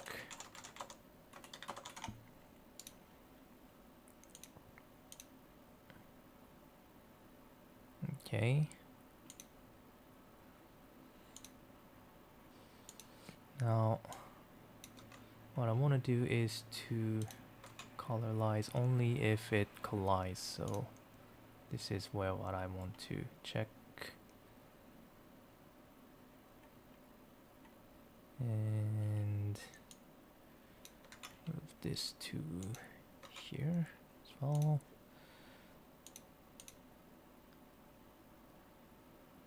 Okay, seems like the condition looks correct from what I'm looking at. Alright, so probably the way I have calculated the reflectional value is wrong somehow. Okay.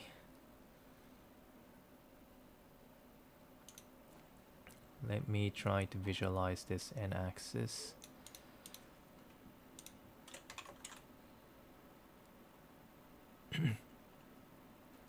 Or the reflection value itself. Okay. As a marker. Ref value to a vector value. Make it really high.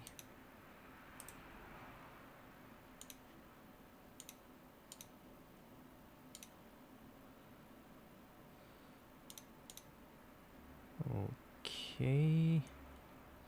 Does it have it? Okay, it does. And yeah, it is creating some reflectional vector value somehow. So coming to this way, attached to this point, creating this moving direction.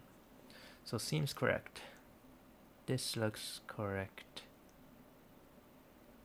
Yeah. So why it didn't really move?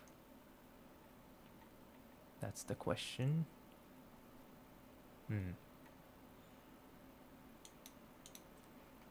me comment this out, and update the velocity directly at here. And create a break. And see what happens. Okay, now it bounced. Oops. Something went wrong here. But at least it is bouncing. So, what seems to be wrong is with this average value velocity that I've created. Yeah. As soon as I create this average velocity, added this average velocity right here and apply the average velocity. Something went wrong.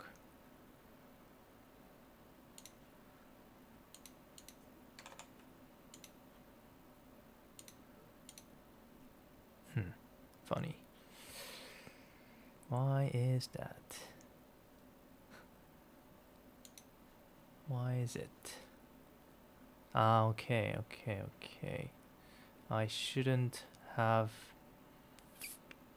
right. I shouldn't have updated the velocity at this point because this condition, we don't really know whether this condition met for every point in this condition. So, okay, so that is why.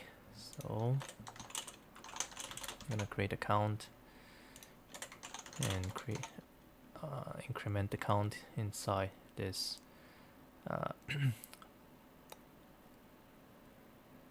this conditions right here.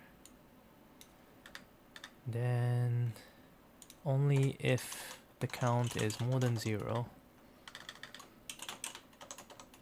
then we can update the velocity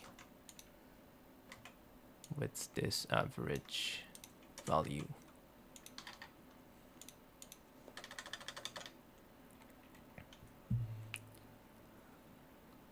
And instead of using this one, I can just use count.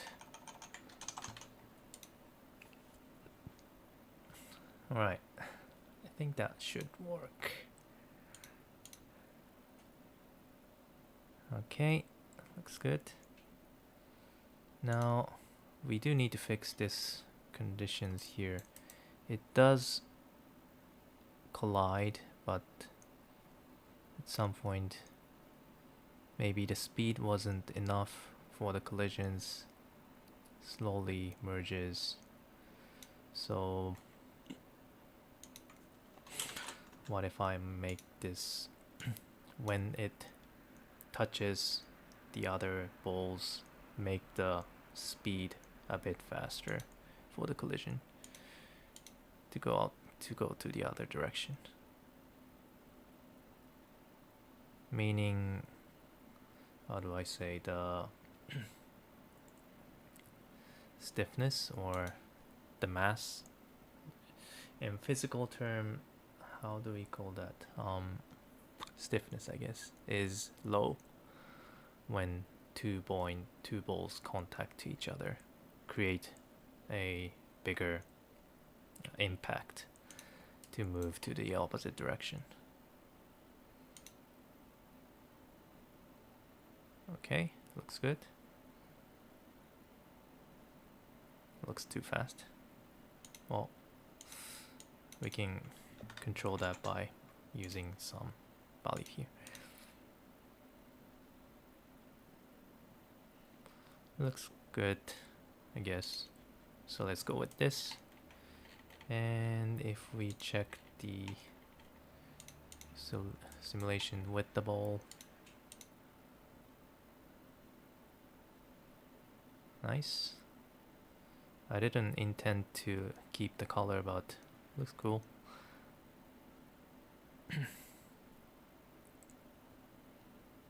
Okay, now on the final thing that I want to do is to rotate this ball, so so that it doesn't look like it's sliding. Okay, to make it a bit more realistic. So to do that, let's go back to the sketch and think how we could deal with that. Looking from the top view or looking from the side view, well, in order to rotate the balls, we need to rotate using the horizontal vector value as an axis perpendicular to the moving direction. So if you're looking from the top view, which is this one, this is the horizontal view, this is the moving direction. I want to use this horizontal axis as a rotational axis to rotate the ball. Okay, like that. And amount of rotation can be retrieved by the amount of movement. So getting the length of direction should give you the magnitude of the direction will be directly converted into the angle, the moving angle. And in Houdini, in order to control the rotation, you need to update the normal vector and up vector.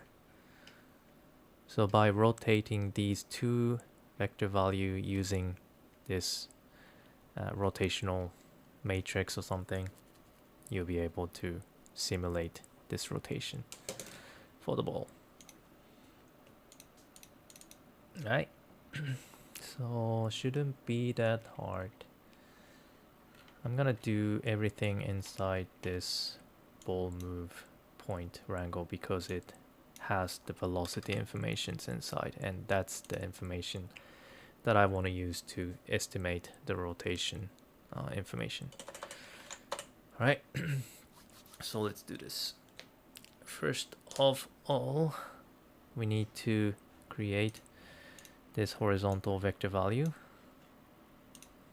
which is perpendicular to the current velocity, which is this one, and which is also perpendicular to a normal direction of this surface.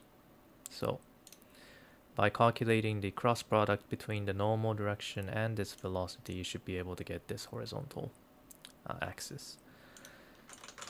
Okay, so axis is equal to cross product between the velocity and the norm. Right, and let's also make this normalized.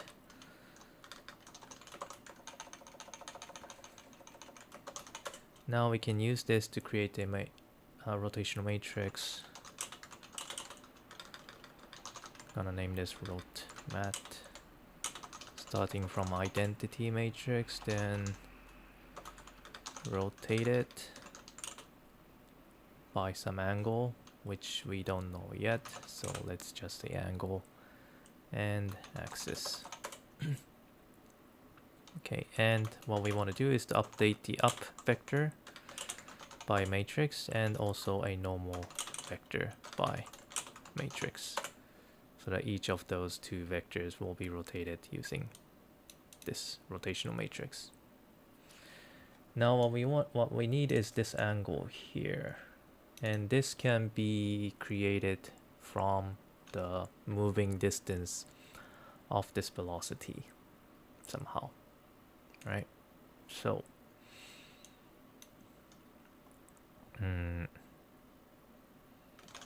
gonna name this bell ang, and float velocity angle can be retrieved by fit, or just multiply the length of the velocity multiplied by pi multiplied by 0.5. I'm not sure what's the best value for the value yet, so I'm gonna try with this value. So pi multiplied by 0.5 means 90 degrees multiplied by length of the velocity, and see if this is creating the correct rotation or not. Spell mistake. Okay, so let's see. First thing first, let's check if the normal direction of the ball is being rotated or not.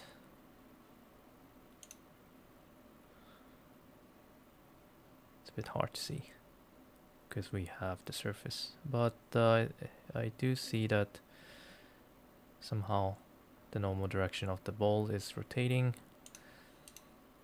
Let's just see it with the real geometry.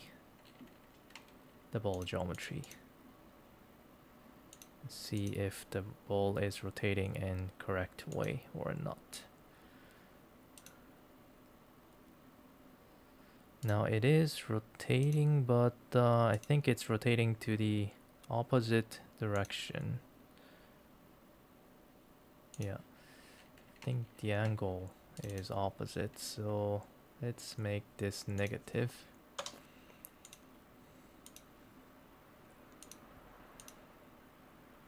Now it looks more natural. The direction of the rotation and the direction where it moves looks correct. And the amount of angle also looks correct, and I have now some.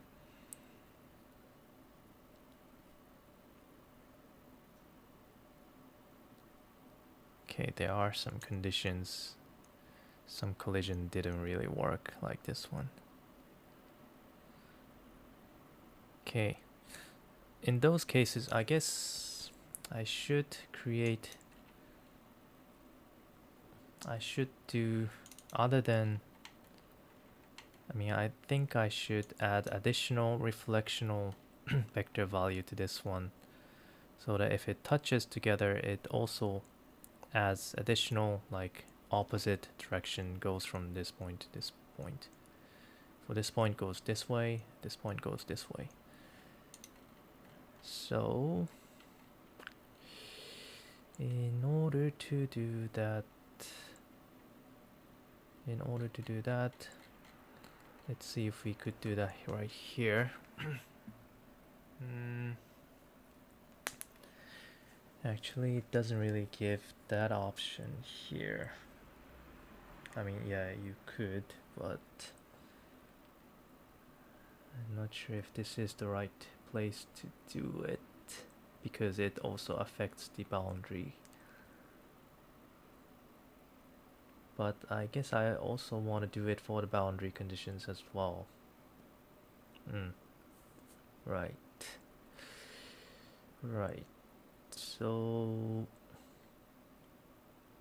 let's say, maybe not.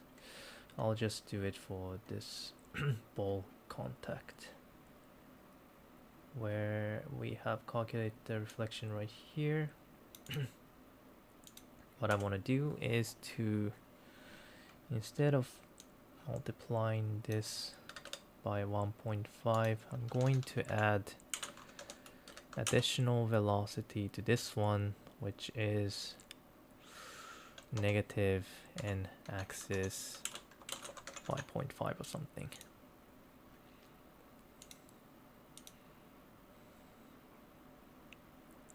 Which looks a bit too fast, isn't it?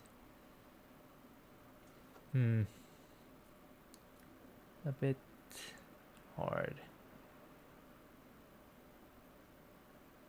Wait, one.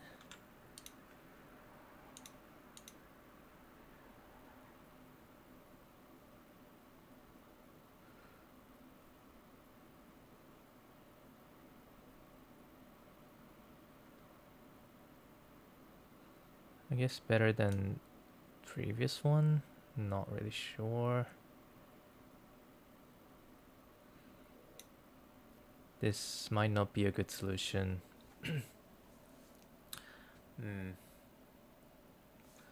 But let's go with this for now.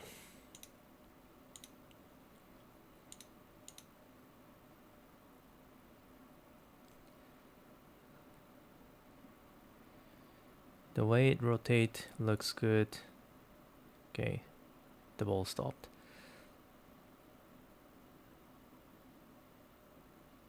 Okay, I guess I need to do the same things for the boundary, so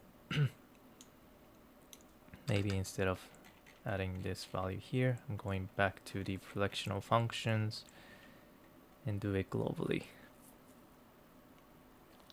So in this case, x-axis is the one that I want to modify it a little bit. Right.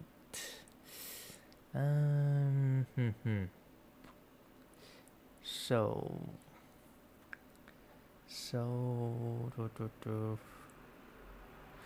how do I do this?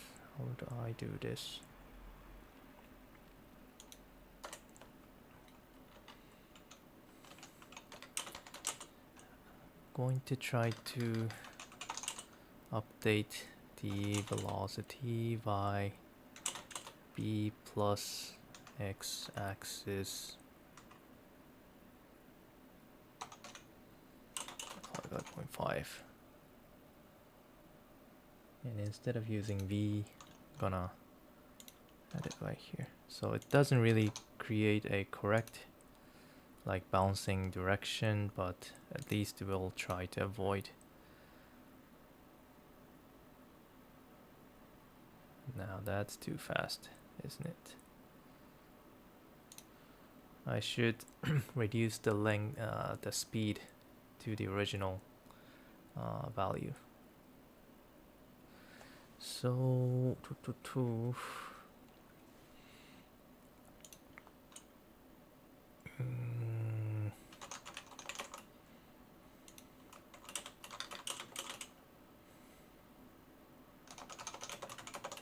how's this?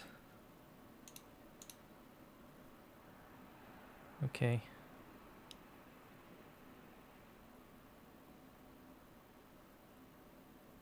So we'll give you a better bouncing effect, I think.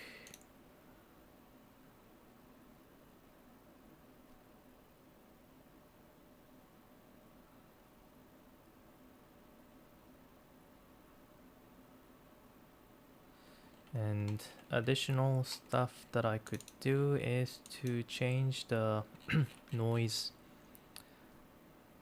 speed. Maybe this one to be a little bit bigger, so that it will change the the moving direction way faster.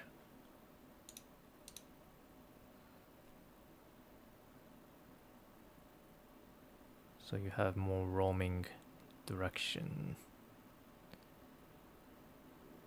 Maybe that was too big.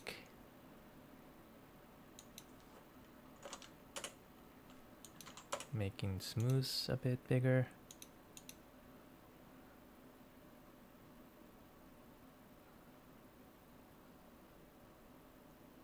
Yeah, maybe that should do it.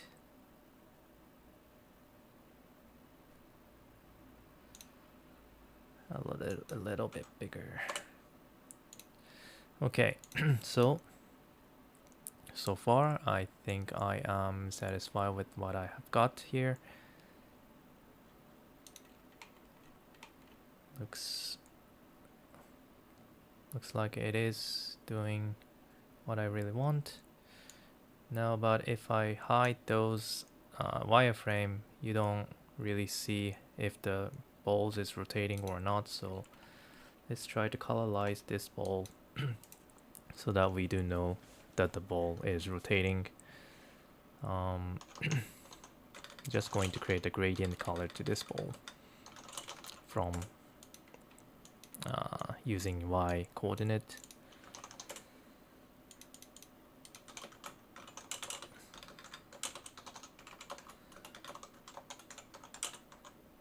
From 0 to 1,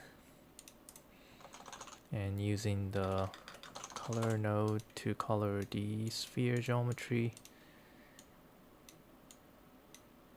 based on the attribute, using some kind of color matte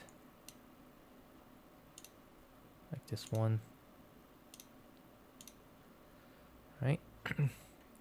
With these gradient color applied.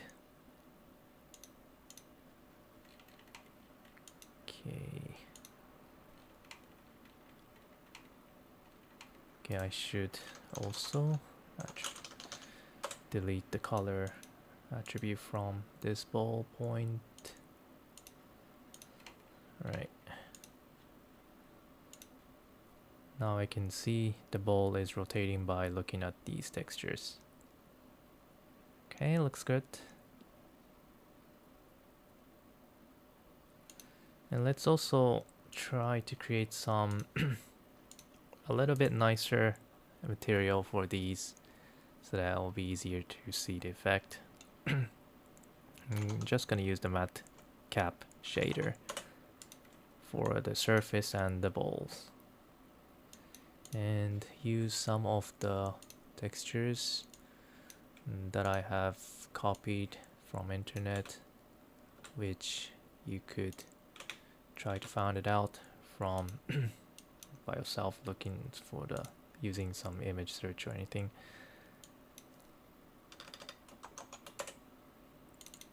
I'm gonna try to use this one for the bowl and this one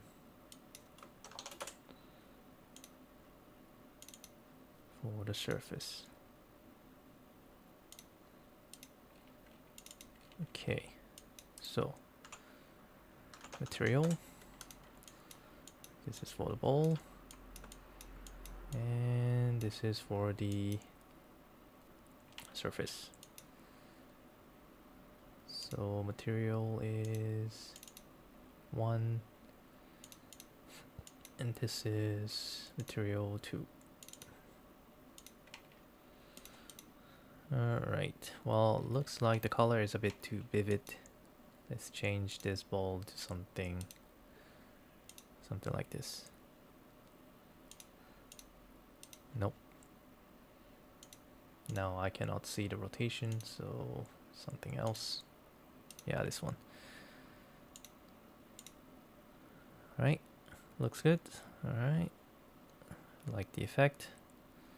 Now it's time to check if this could work on other types of geometry. I've been checking with the plane, but I also want to make this things work on 3-dimensional geometry as well. So try with sphere. Okay, the initial output looks good. If I play it,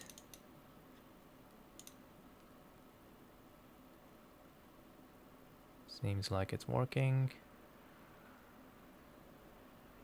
Yep.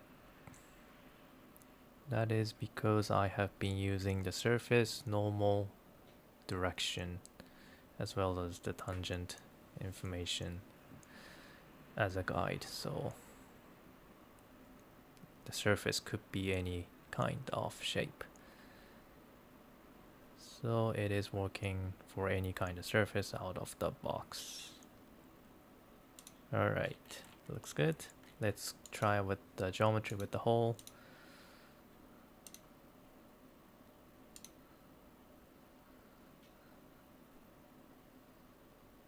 We need to test out if everything works.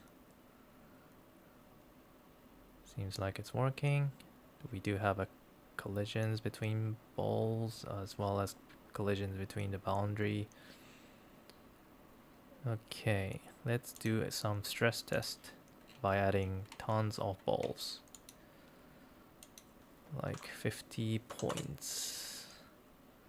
Oh wow. And still everything seems to work fine. Yep, no merging. Everything is working, I think. Yep, going back to the plane. Okay, that was too much. That was too much. 30 points. Okay, that's still a lot.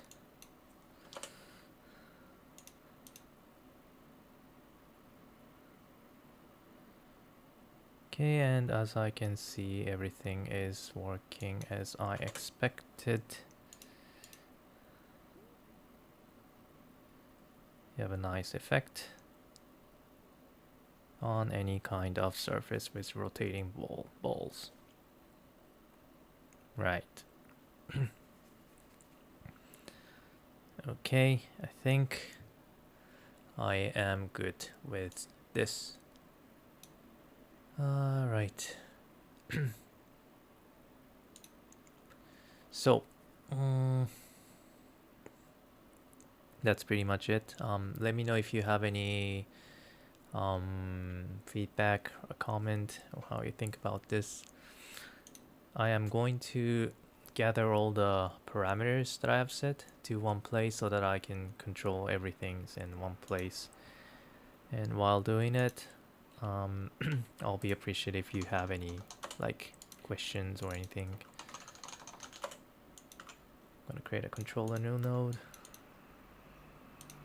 So first parameter I could create is a shape pattern, shape variation, which is this switch input. Currently I have 3 type. Let's say maximum is 5. Okay. Anything else? The number of points can be a parameter as well.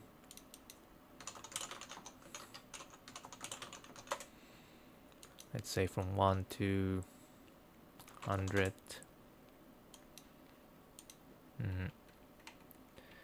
Initialize. Yeah, we could set the initial speed, or we could just say speed. How do I name this? Balls. Let's say max speed.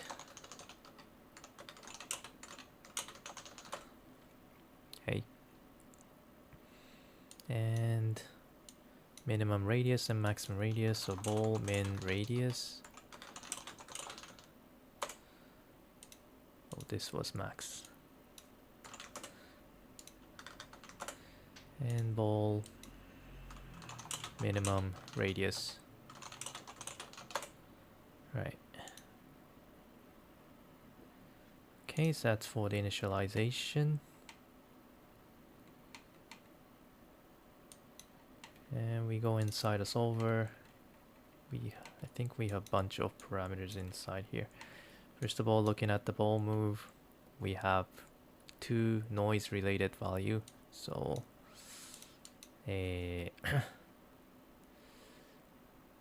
how do I call this? Noise, smooth. Oops. Ball moving. It still is related to ball, so let's call this ball noise smooth. And ball noise speed.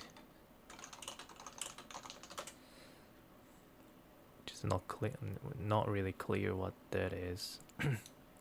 Okay, max speed is ball moving max speed. Well, it actually is. I'm gonna delete it, and this ball max speed that I've used for the initial speed can be given to this here as well, so let's do that. The acceleration speed is needed, so ball ACC speed.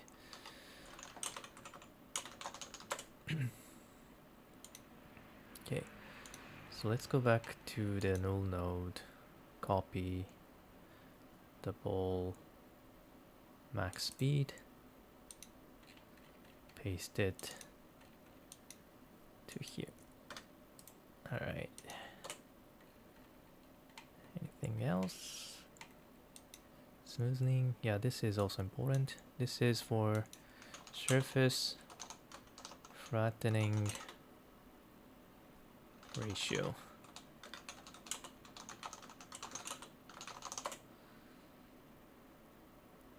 Right, and for the this is already been defined, so nothing to do. Okay, so that's pretty much it, I think. Going back upward. Color for the ball. This could be parameterized, but I'm just gonna leave it as it is. And yeah, I think everything else is done. So I'm just gonna connect it with the final. And that's pretty much it. These are the parameters to control this setup. You can change the number of balls. Okay, I think I'm seeing some caches.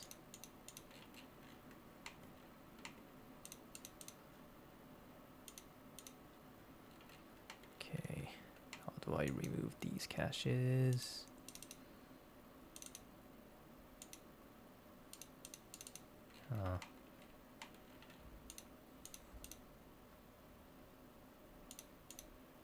Okay. So, where was I? Controlling the number of points, speed. If I make this speed faster, ooh, goes really fast. I do see some, because it's moving too fast, the trail is a bit more like how bugs move around, so maybe I shouldn't make it too fast. That might be too slow.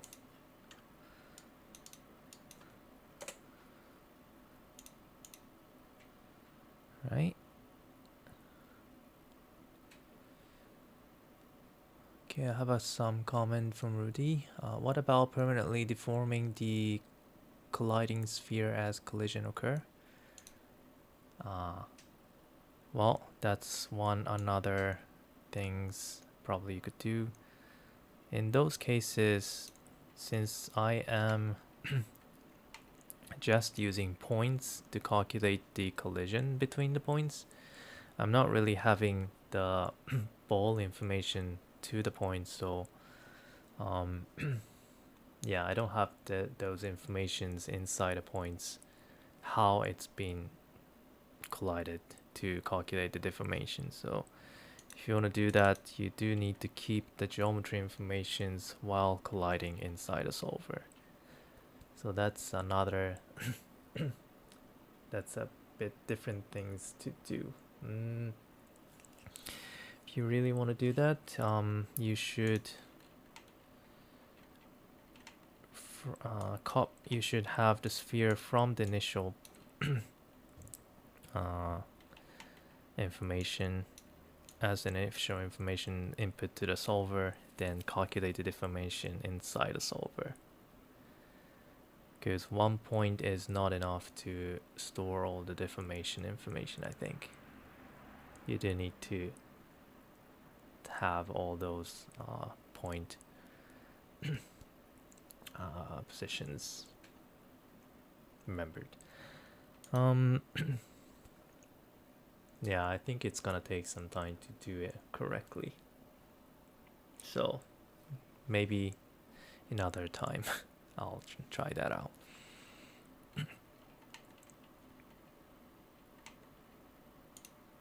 Okay, well, let me know if you have anything else. Okay, I have a comment. Elaine 2131. Could you add a point for each collisions and move those points along with the sphere? Could you add the points for each collision and move those points along with the sphere? Huh.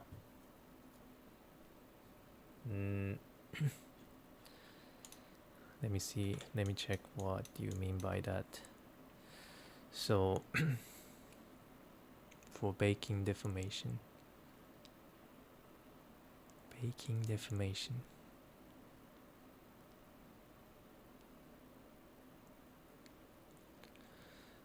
Wait a minute. Could you add a point? So for each collisions, there is a contacting point somewhere around here. And oh, I see. And you want to keep that point positions as an information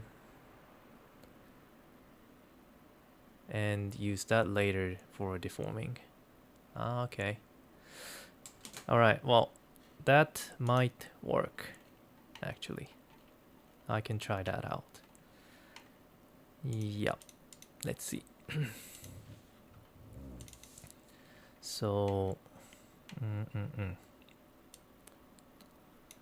for that purpose, I gotta go inside this one. Gotta check where it has been contacted, which is inside here. And when it has found the contact point, this right here, The contacting point is the middle point position between the end pos and t pos, right? So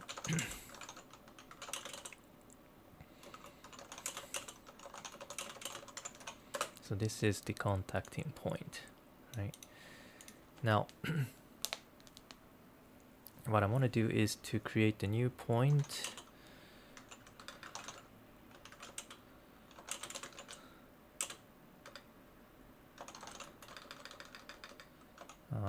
Add point, and I think I gotta attach several information to this one so that you know that it belongs to the current point number. So set point group, first of all contact, then also you want to apply some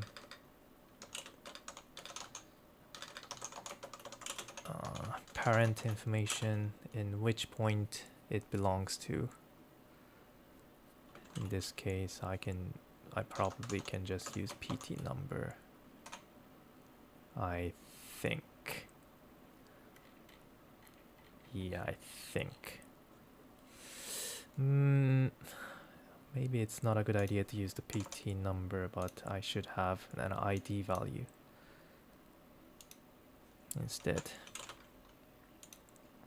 which won't change over time. So going back to the initialize, let's create an ID derived from the PT number, right? Then go back here, set point group, parent, get the ID. All right. And yeah.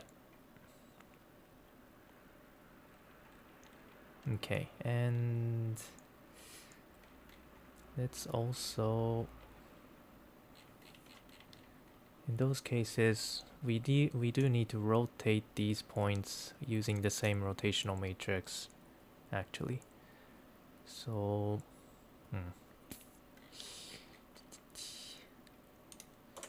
let's create the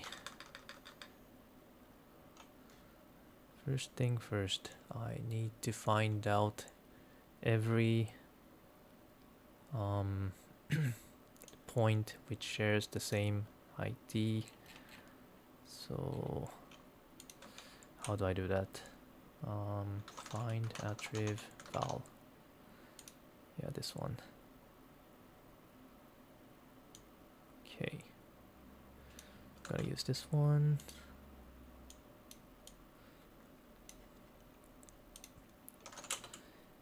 I'm gonna find all the attached contact point information by using well, let's leave this for now, and gonna collect all the contacted vector value inside here.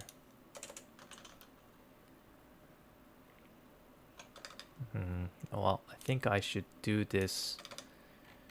I should do this in other point wrangle because it's gonna be too complex to do it inside here. So only thing I need to bring up to the next wrangle is this rotational matrix. So let's have that apply to a detail attribute, shall we?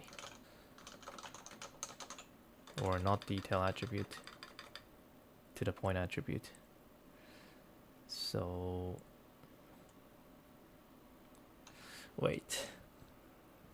Well, let's do that. Set point attriv, or just a wait a minute, I forgot how I'm gonna access the matrix. Was it M?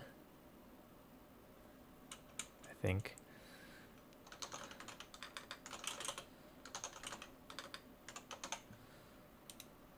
Nope. 4? Nope.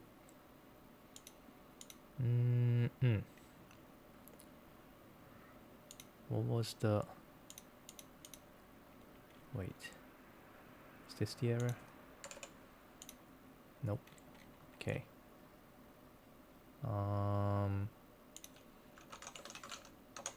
Yep.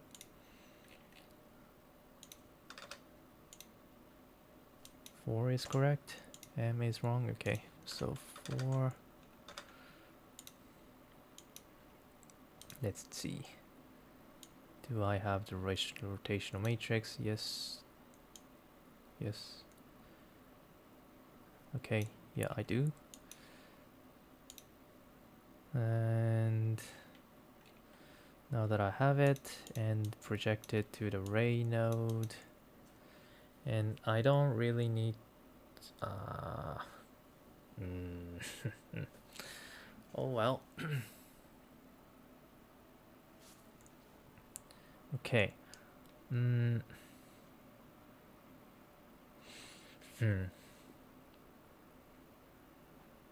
I think I shouldn't. Well, because this ray node will change the point position of this point, I also need to change the contact point position along with this ray node, but it's a bit hard to do. So instead of creating the new point position, instead of creating a new point, I'm just gonna create it as an attribute, vector attribute value. Right, so to do that, I first going to create an empty attribute for initialization somewhere around here. Let's name this v contacts, like this, which will create an empty vector value. Where is it? Yeah, there is it. There you go. And this is going to be the variable that's going to be stored in each point, which has this contact point position, and which also should be rotated along with the point. Yeah, and the value that's going to be stored inside the contacts is not going to be the absolute value, but rather it's going to be the relative point value, so that even when the point moves around, you don't really need to recalculate the point position, but you just need to use this relative information to get the final point position. Right, so shall we do that? Shall we do this?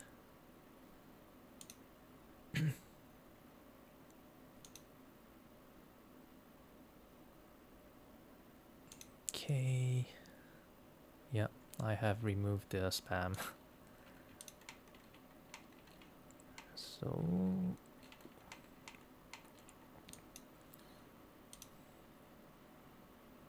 where was I? Going back to the solver. So the point position is this one, the contact point position is this one, and what I want is the relative position, which can be calculated by contact minus the current center position, which is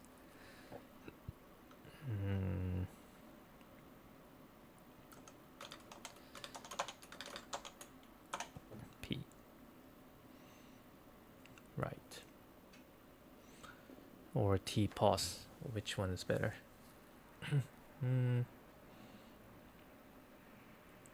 Not sure.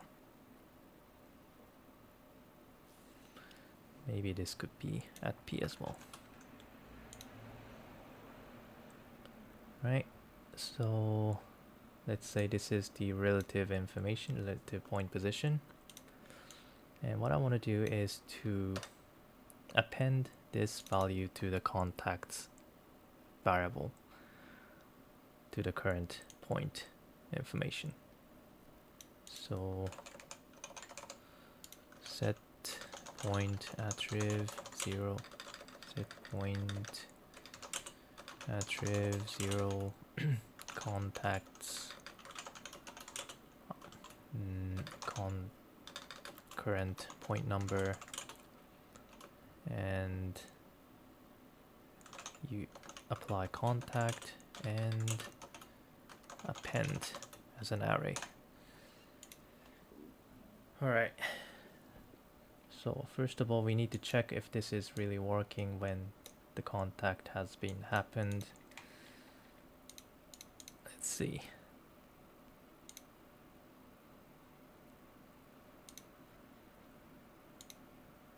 So looking at the points,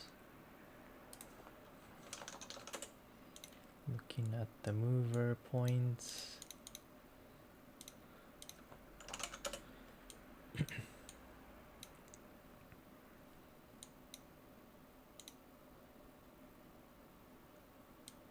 okay, so yeah, here you go. I do have contacted points.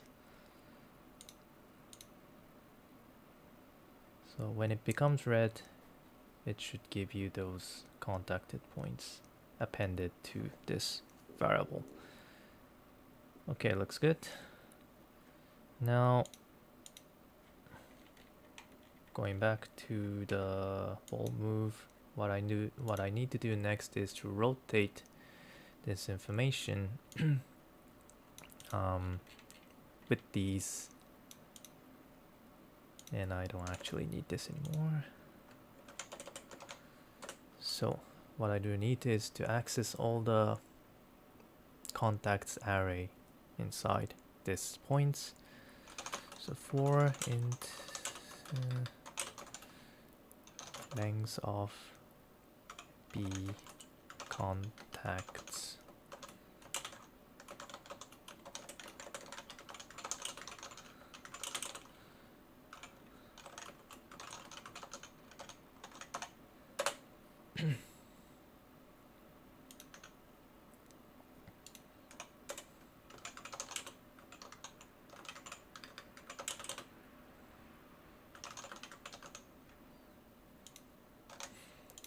Alright, now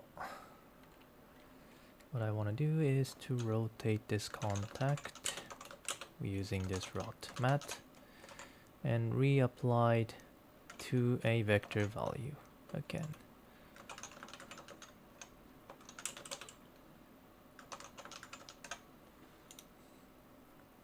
Like this.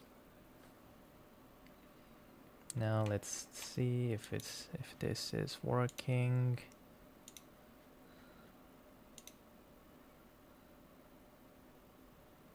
So as you can see, the value is changing over time, which means it is being rotated, hopefully.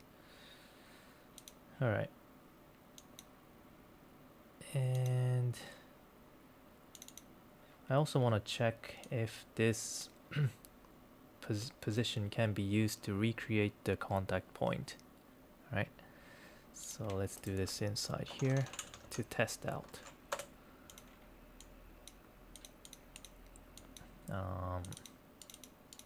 Test contact. So for each point, for each mover point, well, I have already filtered it here. So for each point, we want to access to the contacts.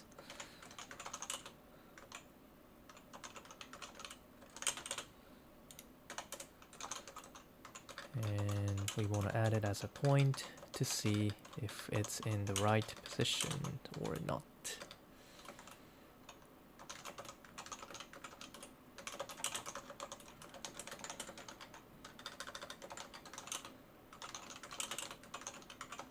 Not int. And since this is a relative point position, the actual point position is current point position plus contact. And let's try to add a new point there.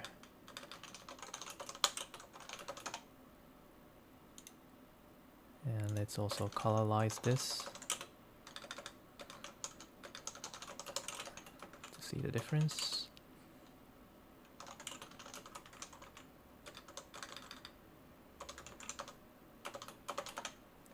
Make it green. And let's see.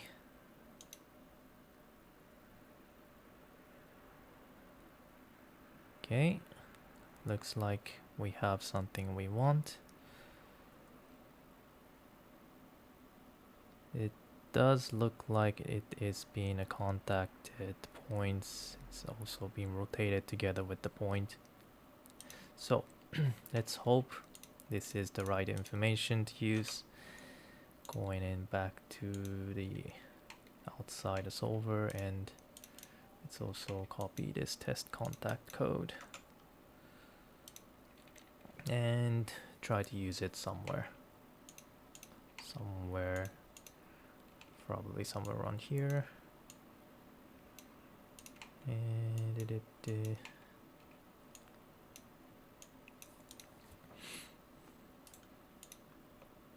paste the test contact.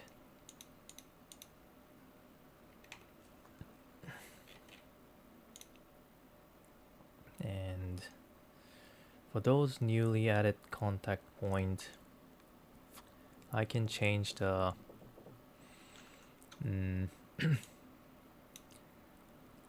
group. So set point group contact,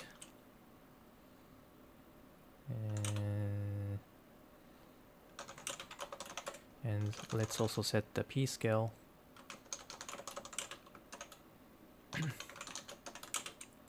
to a, I don't know, half size of the current p scale. I don't know if that makes sense, but just a test. Right? Maybe that's too big. I don't know. And connect this to here. And this copy to point only should only work for a mover. Right?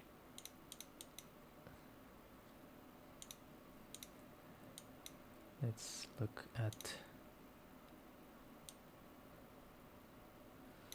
and I'm going to make another copy 2 points node, and in order to make it easy to create a Boolean shape, I'm gonna make it as polygon instead of polygon mesh, something like that. And for second copy 2 point, I'm gonna make this contact. Right now I don't have any contact points, so nothing happens. And maybe this boolean makes it too slow, so maybe I don't really want to use this one, but just to test this out. Alright, don't need to solve self intersections, or yes, maybe. Okay, and let's see what happens.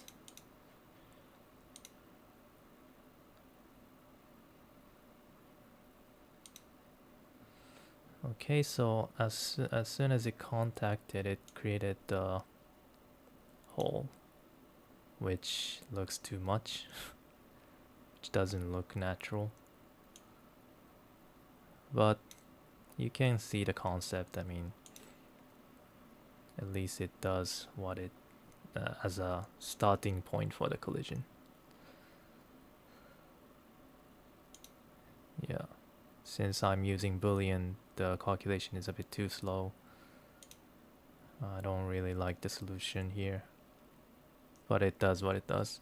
I mean, there should be better way to deal with this. Maybe rather than using Boolean, I could use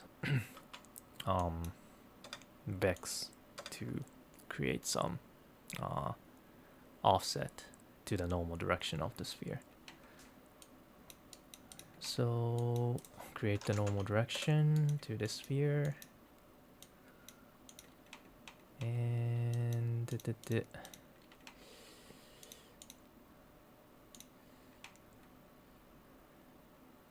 as soon as I created the sphere, I could also get the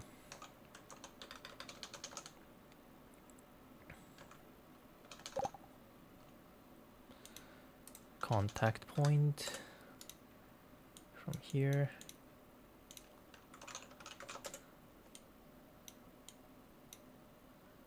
Then based on this contact point, I can deform the geometry if it belongs to the same points. To do that, I do need to know the ID. So after all, I do need the ID value. Do I have that? Yes, right. So I want to attach the ID attribute to this contact point as well.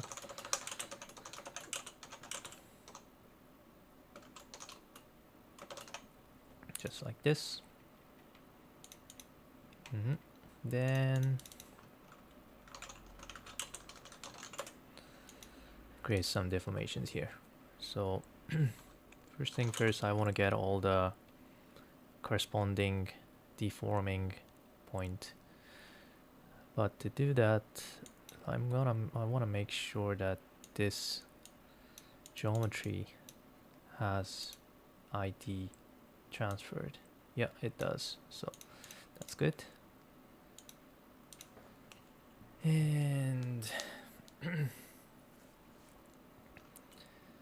so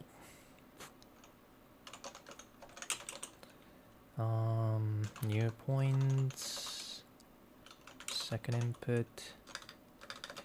What was the parameter? So geometry input number, point position, point group. I should use this point group to filter out which point to look for.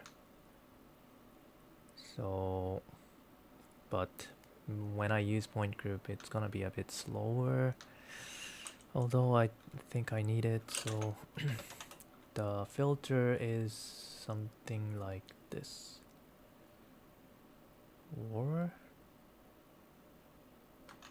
or instead I could do like that. NPTS is find attriv val, sharing the same ID value, 1 point ID.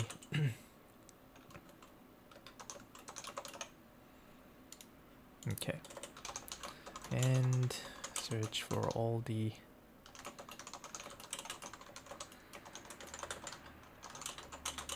NPT, and now I need to calculate the distance, I think.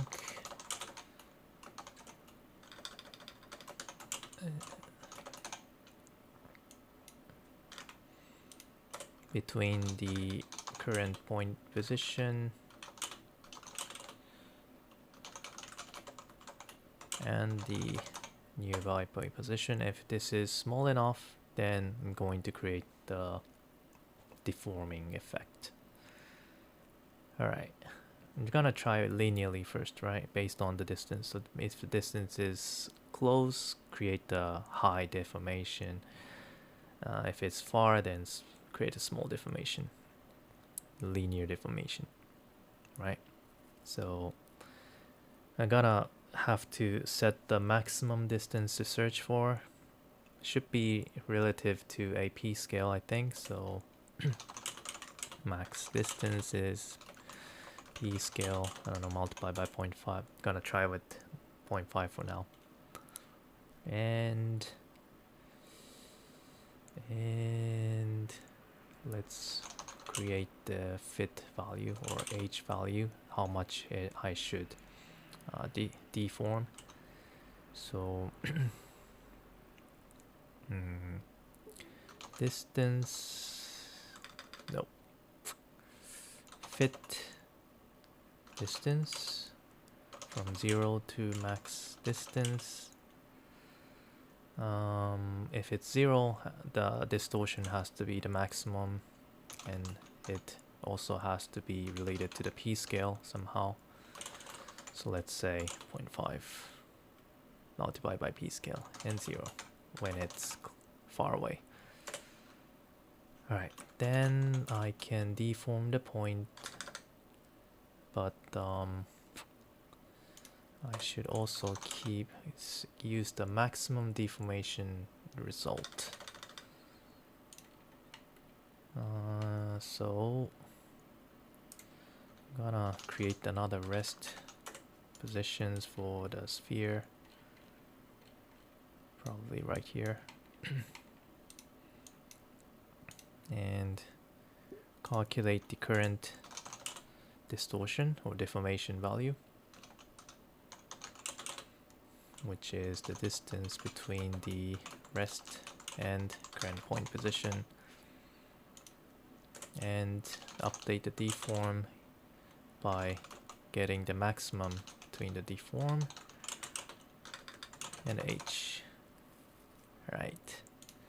Now finally update the point value by moving the rest to the negative normal direction,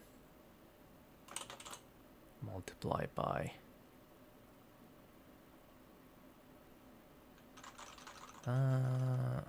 actually this deform is always 0, but anyway, deform.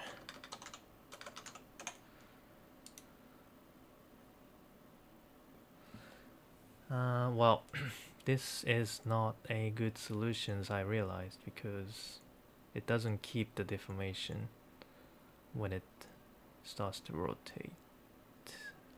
Yeah, well, maybe it does. Maybe it does. Let's see.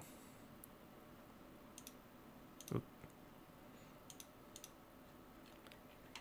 I see some cache result again. Okay, let's see. Okay, by having a contact. Okay, nothing happened. Let's see why. So there is a point here. So something should have happened. Let's see why. I'm gonna check. Oh, what have I done?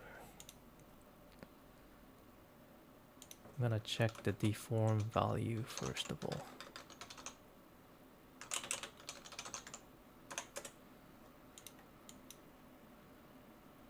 See if some value has been created. Nope. Nope. So something must be wrong. Let's also check if we have a number of points here. So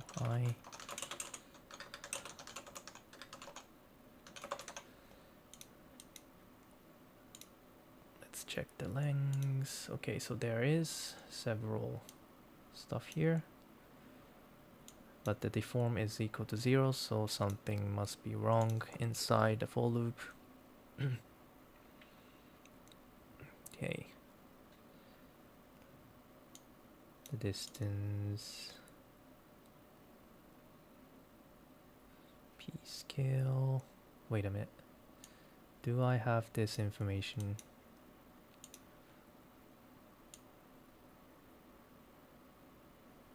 ABCD. Nope. No. I don't think I have that. So that's the one that I'm missing. I think I should copy p-scale, which has been, yeah, this one. I gotta remove this value here.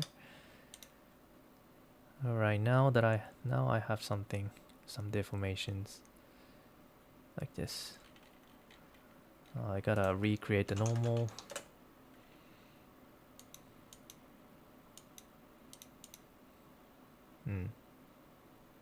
Since I'm using a matcap shader, it doesn't really do anything. But okay, let's see from the start.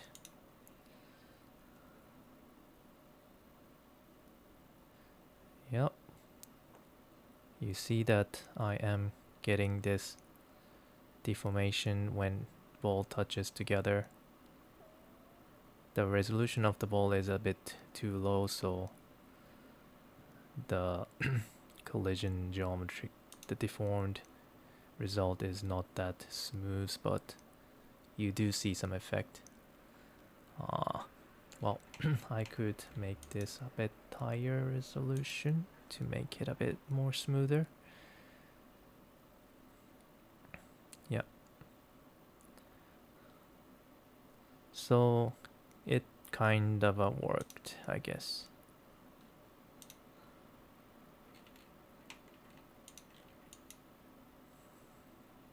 Not sure if this is good enough for yours, what you have asked, but maybe this could be a starting point to do the update.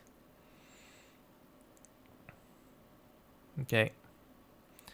Any more questions or feedback?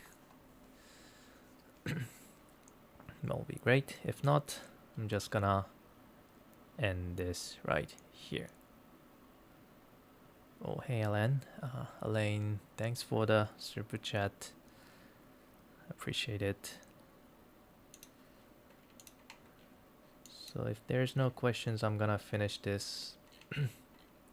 And I'm gonna update the files to the GitHub so that you can download the files and check it out by yourself.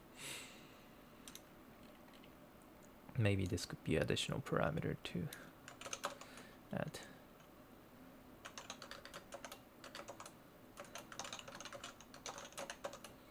This one as well.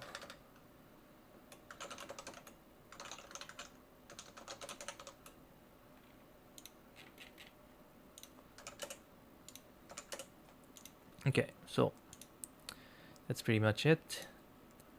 Thank you very much for watching this so far. It took like 3 hours to finish. Sorry for being late.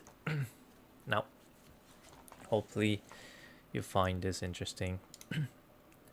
As always, I'm going to upload the files to the GitHub just like I said, and so that you can download it.